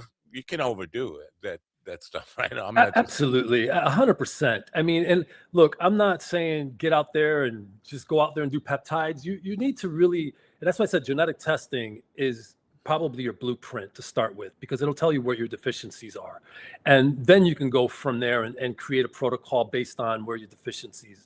It's not a one size fits all, and that's one thing that I always share, is that you shouldn't just go and doctors and say, yeah, I want this peptide, or you got to make sure that it's suitable for what deficiency you have in your body. Right. Now, there are certain peptides that you could take as you get older, and I labeled it aging by the decades. As we get older, we definitely have certain things that need to be addressed. One of them is cognitive issues, right? Because the aging brain is something that happens, and memory loss and Alzheimer's and dementia, those are at an all-time high. So the earlier that we start with taking certain peptides and nutraceuticals to help with, your synapses connections, help with your memory, and those things are key as you get older. So yes, there are certain things that we definitely must take as we start to age. I think that's the biggest fear for me at this point, because I've had some things that instances happen recently that it's just happening to me because I couldn't remember my son-in-law's name. I couldn't remember his first name. And to me, I remember when my mom started to become ridden with dementia, that was a classic. And that's a big fear for people as they start to get older. That's the one thing. My body can go, but if my brain goes, then I'm not even here anymore. That's the biggest fear for me. 100%. I mean, look, I'm a big fan of like L-theanine. I take L-theanine every single day. That's something for me that's like I take all of my supplements for my brain health. Also omega-3s, you got fatty acids, you got to need those for the brain. So, I think there's so much out there that you could take, but you got to look at what's the best thing. And we talk about absorption rate and bioavailability, right? I'm a big fan of liposomal. Liposomal nutraceuticals, liposomal anything is key. So liposomal is wrapped in a lipid biolayer. And what happens is most supplementation probably have, like, if you take a regular, let's say over-the-counter supplement, probably have like a 30 to 20% bioavailability. What does that mean? They get eaten up by the gastric acid in the stomach. And unless it's a liposomal that passes through the gastric acid, you'll have high bioavailability and great absorption rate. So that's like the new science, and I'm a big fan of all liposomal products. Yeah. We got so much into image right now. And so, because there's age reversing stuff and it's supplements and things like that people take. But then there's also anti-aging creams and all this kind of stuff that people do for vanity. Are they necessarily the same thing, this idea of, look, I mean, look, there's topicals out there that they claim to, reduce wrinkles, and sure, maybe that they do minimally, but then we're talking about peptides again. There's peptides like your GHK copper, which is incredible for the skin. Those are peptides that can help to, decrease and, increase collagen production in the skin. And that is really what you need more as you get older, because once you pass age 21, you lose, 2% of collagen a year on your skin. Sunshine, can you explain what you mean by crap? She has to take a crap. I don't know. Taking a good crap is a good way to stay young. Now, I will say this, and I agree. I totally agree with what Carlos is saying on that.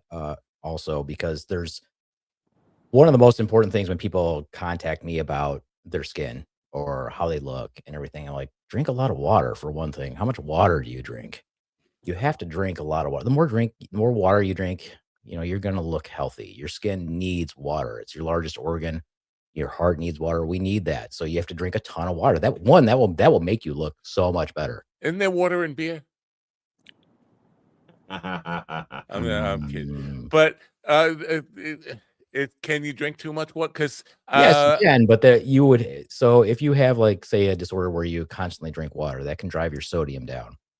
If you're doing something where, like, oh, I'm going to go run a marathon, I'm only going to drink water, that will cause you to be hyponatremic, and that will shut your entire body down and can cause your brain to swell, all those terrible things. Yeah, they used to tell us in the Army, in basic training, they're like, oh, you can't drink too much water. I'm like, until I get out, I'm like, no, you can. It can actually kill you, dummy.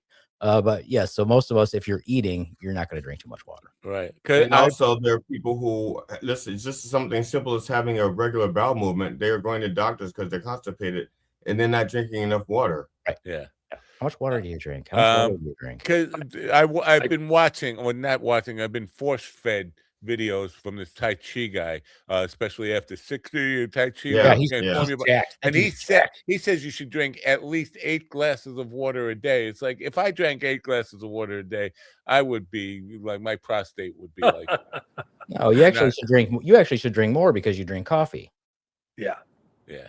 You actually have to drink more because. Well, I only have 1 cup of coffee a day, which shocked my wife when I told her this.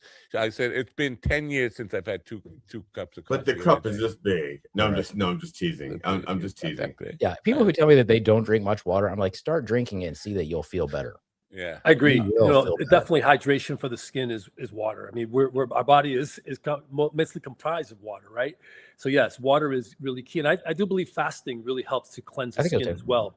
I do a 3-day fast once a month. It's not something that not everybody can tolerate, but a 3-day fast really is incredible because it's not only just you're purging toxins out of your body. I call it a physical, emotional, and spiritual cleanse. Because by day 3, you're just like, wow. But now, when you fast, though, are you just your sustenance is just only water? Because there are some people do like water with lemon in it, or so. I mean, there are different people have different definition of what a 3-day fast is. I was just wondering what yours is. A 3-day water fast, and look, you can, and I definitely use a little Himalayan salt, in my water, just to keep my electrolytes, and you can definitely get a little dehydrated if you drink, don't have any sodium in your water. But I definitely say, if you're going to do a fast, a really real good fast, it's a 3-day water fast. And you do this once a month?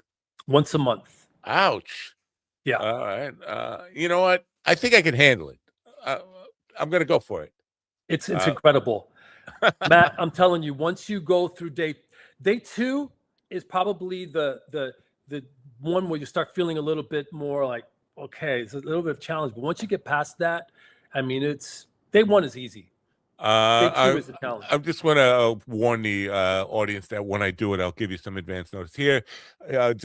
When I was like 30 or something, a fellow therapist, I was a clinical hypnotherapist.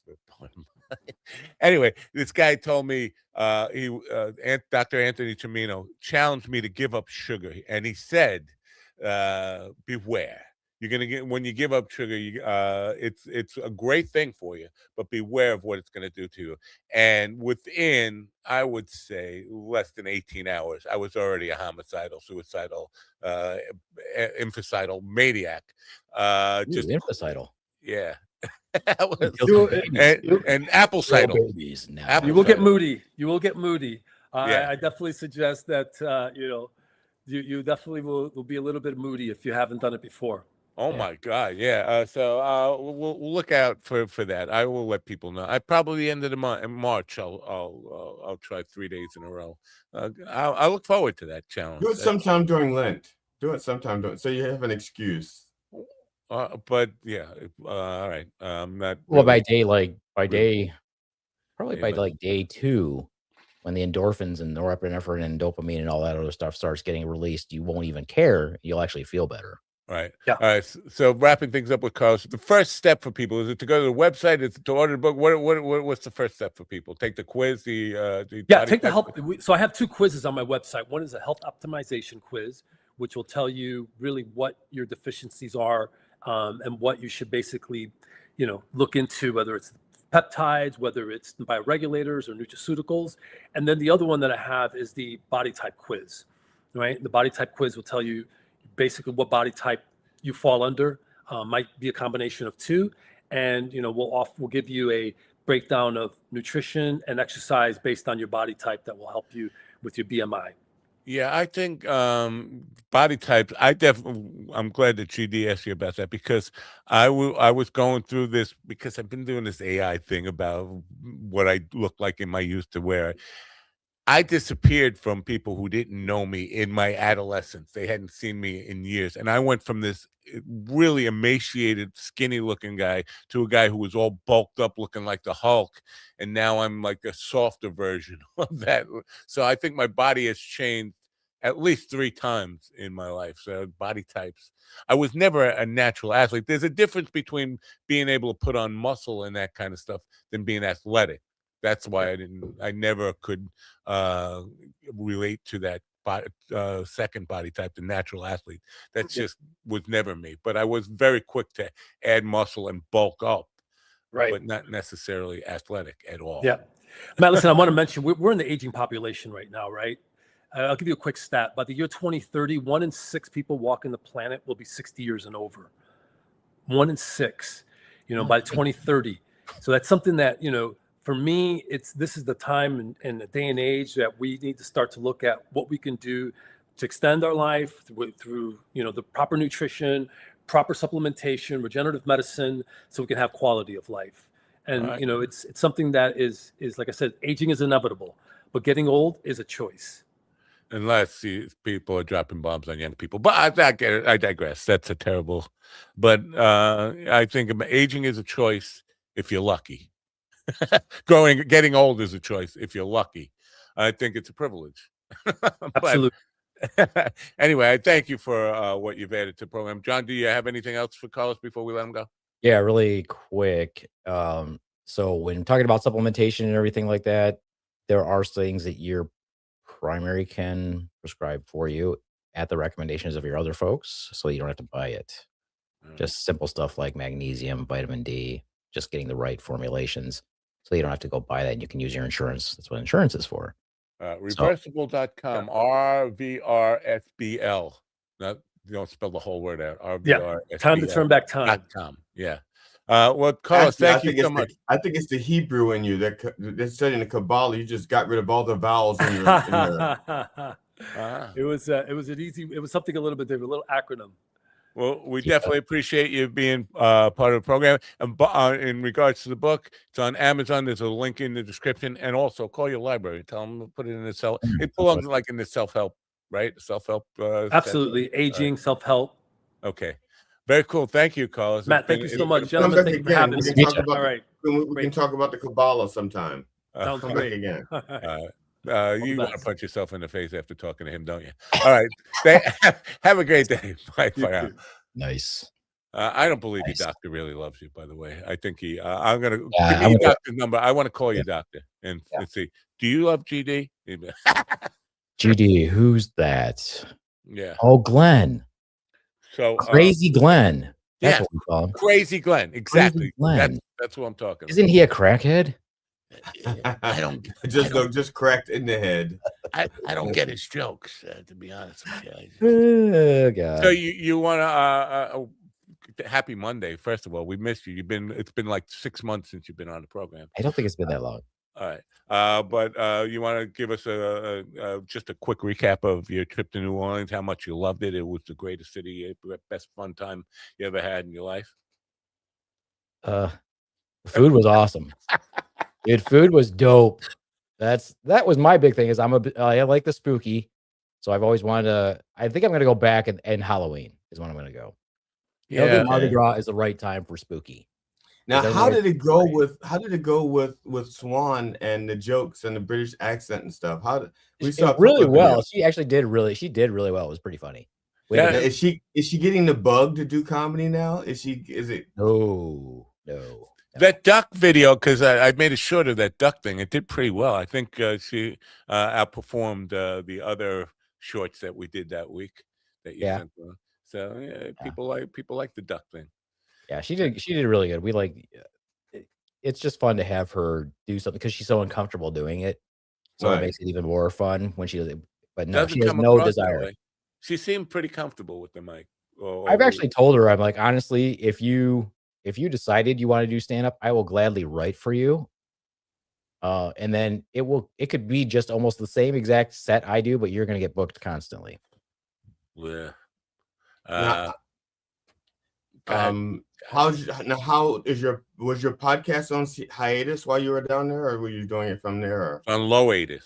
No, what we did was the plan was to have we were going to do content while we were there, and we were going to upload the content to StreamYard, and I gave Steven and JD access to StreamYard as whatever you call it, editors, whatever they can do. They could do anything on there. And the plan was I was going to upload everything there, and those two were going to do a podcast, watching our videos and having our normal, bullshit conversation that we have. They were like too panicked to do that.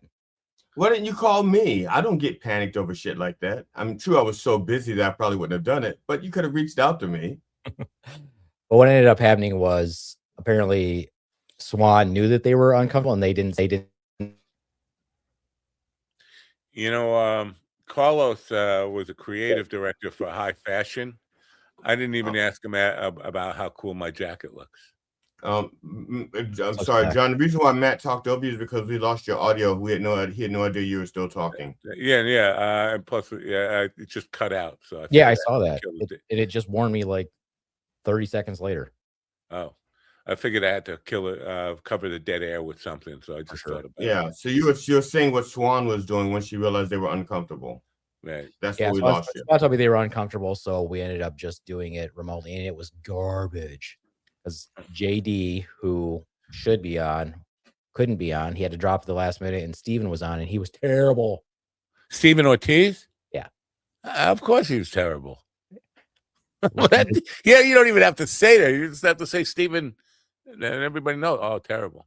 Terrible. Just fucking horrible. So we had to quickly, when we got home, we had to do another one with our friend Kate, and then we released that one. See, you should have brought him to New Orleans and just left him there. I'm sorry. Why am I being mean to Steven? Because it's Monday, right? For sure. All right. Any other day would be just as good to make fun of Steven and just be mean to him. Some people just beg to be picked on, and that's and he's the guy. Yes. Everyone should have a disabled friend to right. make fun of relentlessly. Yeah. Well, and you know what? So bottom line here is anti-aging. So what was your take on that then, Mind Dog? It's too old. I'm already old. Like, can I reverse can I go backwards?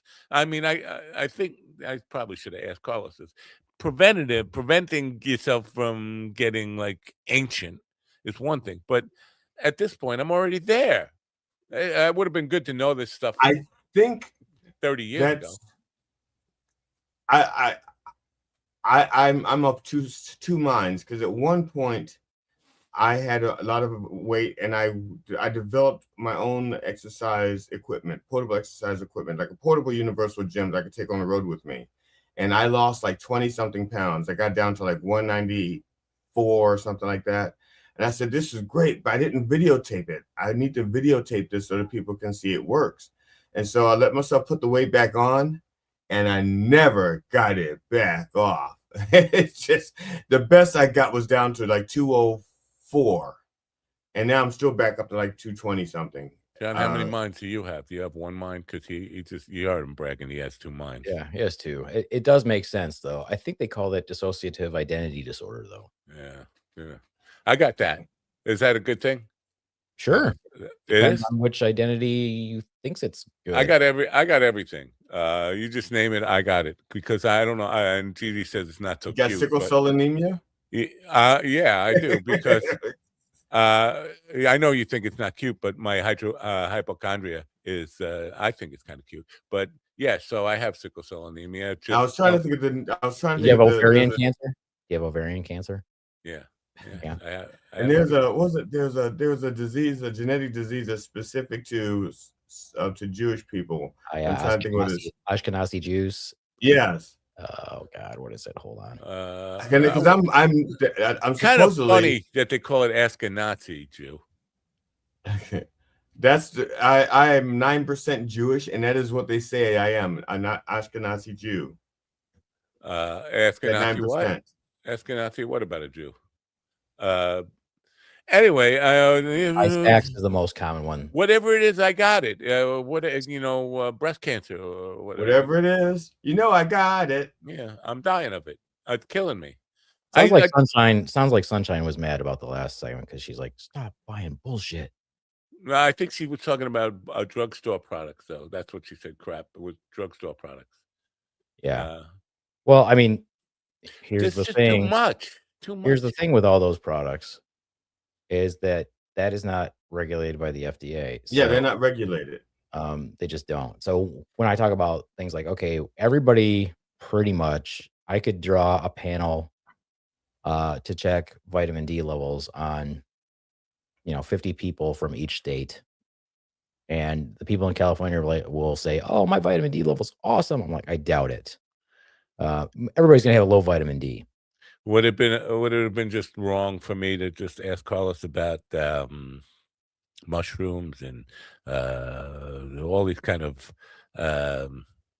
gummies and all these CBD and all these kind of claims that stuff that gets you high is good for you now. It used to be that if it got you high, it was no good for you. Now we're of this mindset that, oh yeah, we'll just tell people it's healthy. It's not specifically saying that for everybody. We're saying there is information out there that psychedelics do help people with certain behavioral health disorders, and microdosing. But again, there's nothing that's regulated currently with how much microdosing is microdosing. And if you're using a product that is out in the wild as your psychedelic, how do you determine what the potency of that particular mushroom is, etc.? Wow. So it doesn't mean that. This is the problem is, when people say, "Oh, you guys didn't say that 50 years ago." Exactly. This is called science. Science is ever evolving. We question stuff. When you go to do something that's a question for you, you take a hypothesis and then you try to disprove your own hypothesis. That's science. You're not trying to prove your hypothesis. You're trying to say it's not correct. Right. So I think the problem people have is, at least in my lifetime, eggs are good for you. Eggs are bad for you. Eggs are good for you. Eggs are bad for you. Milk is good for you. Milk is bad for you. Like the science, I understand what you're saying. It's questioning it and evolving our thought processes on stuff, finding out over time that certain things, but that going back and forth between this is good for you and this is bad for you, this is good, red meat is killing you, white meat's good for you, you need some all these things. Fish oil will make you live forever or whatever.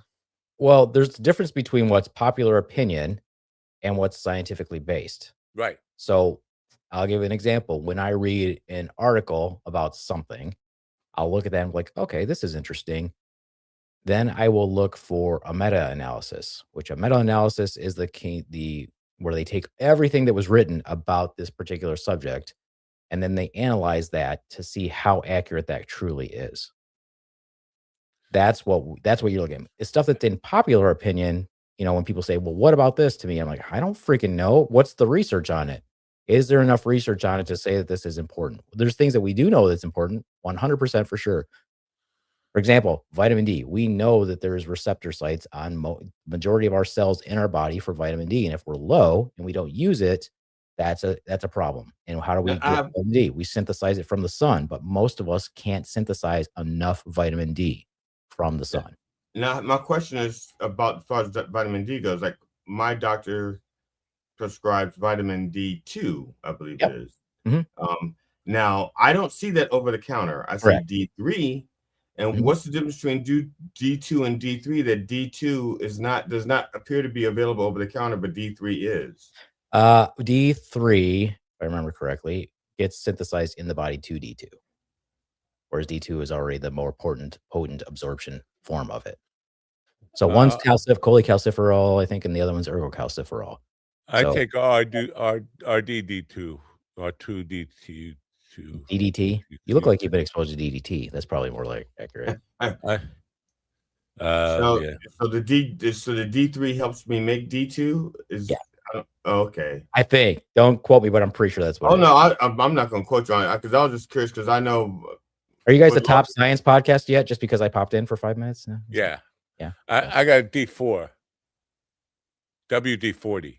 Can you get vitamins in an IV? Yes, you can. 10 WD-40. Most of them are B vitamins. I know when I used to play basketball, I used to play sports. I used to play football and basketball and baseball. And particularly basketball was the one where I would the most sweating. That's because that's like almost all aerobic, it seems like, especially since I was like a defensive specialist and we were playing full court. I was like always moving. It was never aerobic for me when I played. I would don't get much action on the bench. You're literally. But I saw a lot of guys like drinking Gatorade and stuff like that. And what I would do is I would just take extra vitamins before, drink water and take vitamins beforehand. And it seemed to work for me. I just, as opposed to like drinking a Gatorade to like replenish, because I think the Gatorade they're like trying to replenish. And with me, I would like I would take the vitamins before the game. Mm-hmm. So that it's like slowly going into my system. So as I'm burning shit up, it's replenishing as it goes. That was my theory. I don't know if it worked because of my mental attitude toward it or not, but that was my theory and it seemed to work for me. I was not dehydrated at the end of the game. I wasn't sweating like white salt crystals and stuff like that. I was just fine. Well, it depends on the vitamin because when they're doing replacement, they're replacing electrolytes. When you talk about electrolytes, you're talking about your balance of like sodium, your potassium, your calcium, magnesium, all those things. As opposed to a vitamin, vitamins are usually vitamins as opposed to minerals. I don't take any vitamins. I should take something. I'll go take something. But I'm really going to do this fast thing. But GD said wait till Lent. It's now. This is Lent. No, it's Lent now. It's Lent now. No. Yeah, I said do it during Lent. Last week was Fat Tuesday, right? Last week. So is the 31st at the end of this month after Lent? When is Easter? When? At the end of Lent. Easter is April 5th. April 5th. So March, the last 3 days of March will be during the Lent. So all right. Yeah, I just want to. I was saying just do it during Lent because sometimes you say like the 31st or whatever, and you wait, and it's like, well, maybe next week, maybe next week, maybe this week. But I don't care when you do it or if you do it. I was just saying, nobody cares.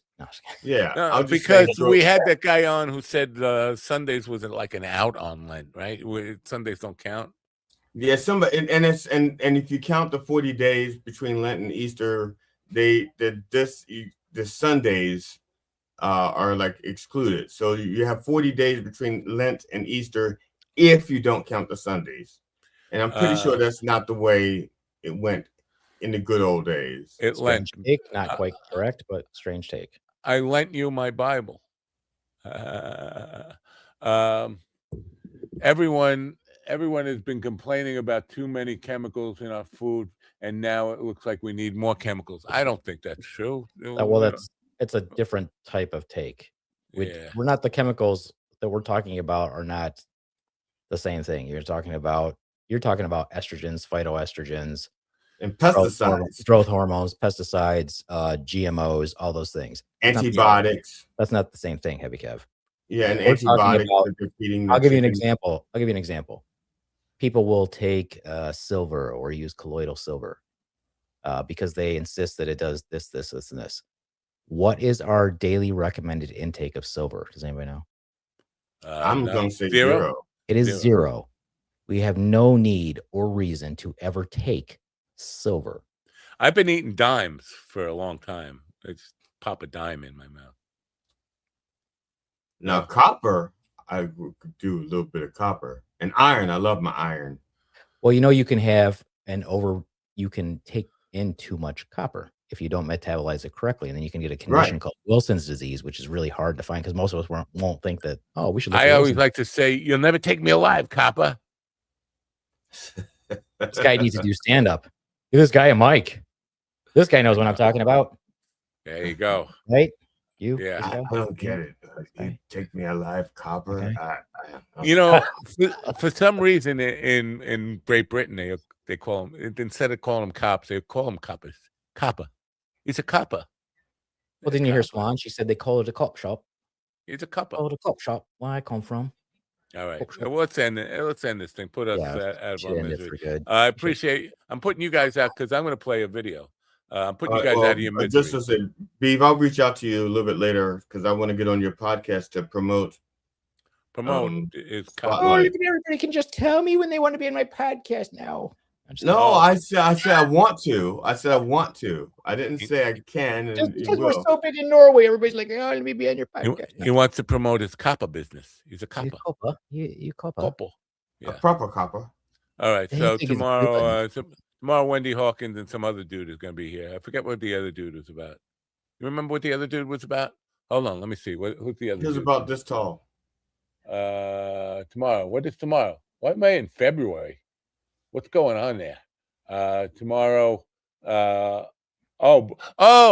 Tomorrow morning, Brian and Kyle Peasy, America's most influential wheelchair. The one brother's in a wheelchair, and the other brother pushes him around. Are they the ones who did the marathons? I think they do a lot of that kind of stuff. They call me America's most influential, inspirational brother wheelchair. Why are they on your show? You make fun of people in wheelchairs. And then the second hour, my friend Wendy Hawkins, who is going by her pen name, because she writes under two names. She's got two different kind of authorships. She'll be here to talk about her Haunted Lighthouse book under different names. I like Harper Carr. It's like, it's weird because I know her. I've interviewed her a couple of times. Now I'm gonna have to. Harper Carr? What did you do with my friend Wendy? Because you look exactly like her. Did you eat her and became her, or whatever? So Wendy is going to be on the program, but not Wendy. Harper. So three guests, the two brothers, and then Wendy in the second hour. How about that? So wouldn't it be four guests because she also operates under two names? Well, it could be. Yeah, that's a good point. I don't know how many people. We got a zoo tomorrow. We got a zoo full of people. Anyway. But if none of them show up, then we're locked down 4 guests. Damn, that's a lot to make up. I know. Like, we could get 4 no-shows in a day. Yeah, anyway. that would be right. I think that's a record for this show. Right. So I'm going to put you guys out of your misery right now. Because I'm playing one of these videos. Not one of these videos. One of these videos. So, all right. Have a great day. Thanks for being here. Bye for now. All right, I'm playing a video. This is another video I did using AI. Here's the story behind this.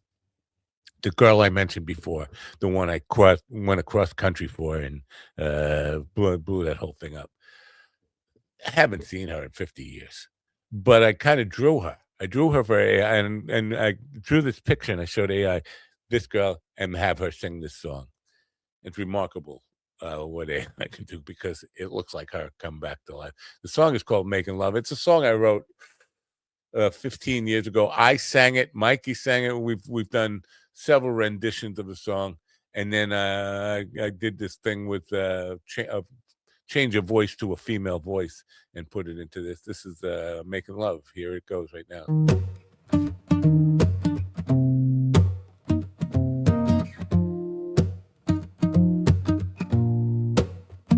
We've been traveling this road of life together. Seen some sunny days, been through stormy weather. But after all this time, it keeps on getting better. 'Cause we share something that we know will never grow old. And you know that you're the one I'm thinking of. And everything's aligned in the stars above. And everything is cool.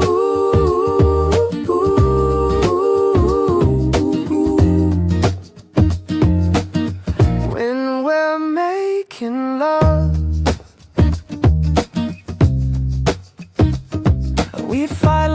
cats and dogs say things that we don't mean.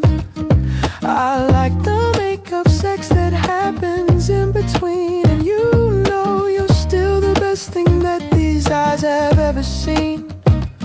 And when the lights go down, I'll show you what I mean. And you'll know, yeah, you know that you're the one I'm thinking of. And everything's aligned in the stars above. And everything is cool.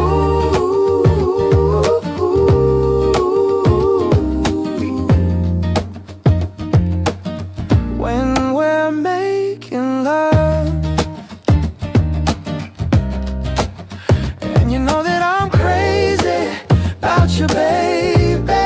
And the things you do make me crazy. But everything is cool when we're making love. So down this crazy road we're traveling together, through sunny days that seem to last forever.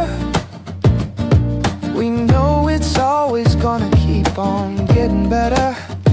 And we share something that we know will never grow old. Yeah, you know that you're the one I'm thinking of. And everything's aligned in the stars above. And everything is cool.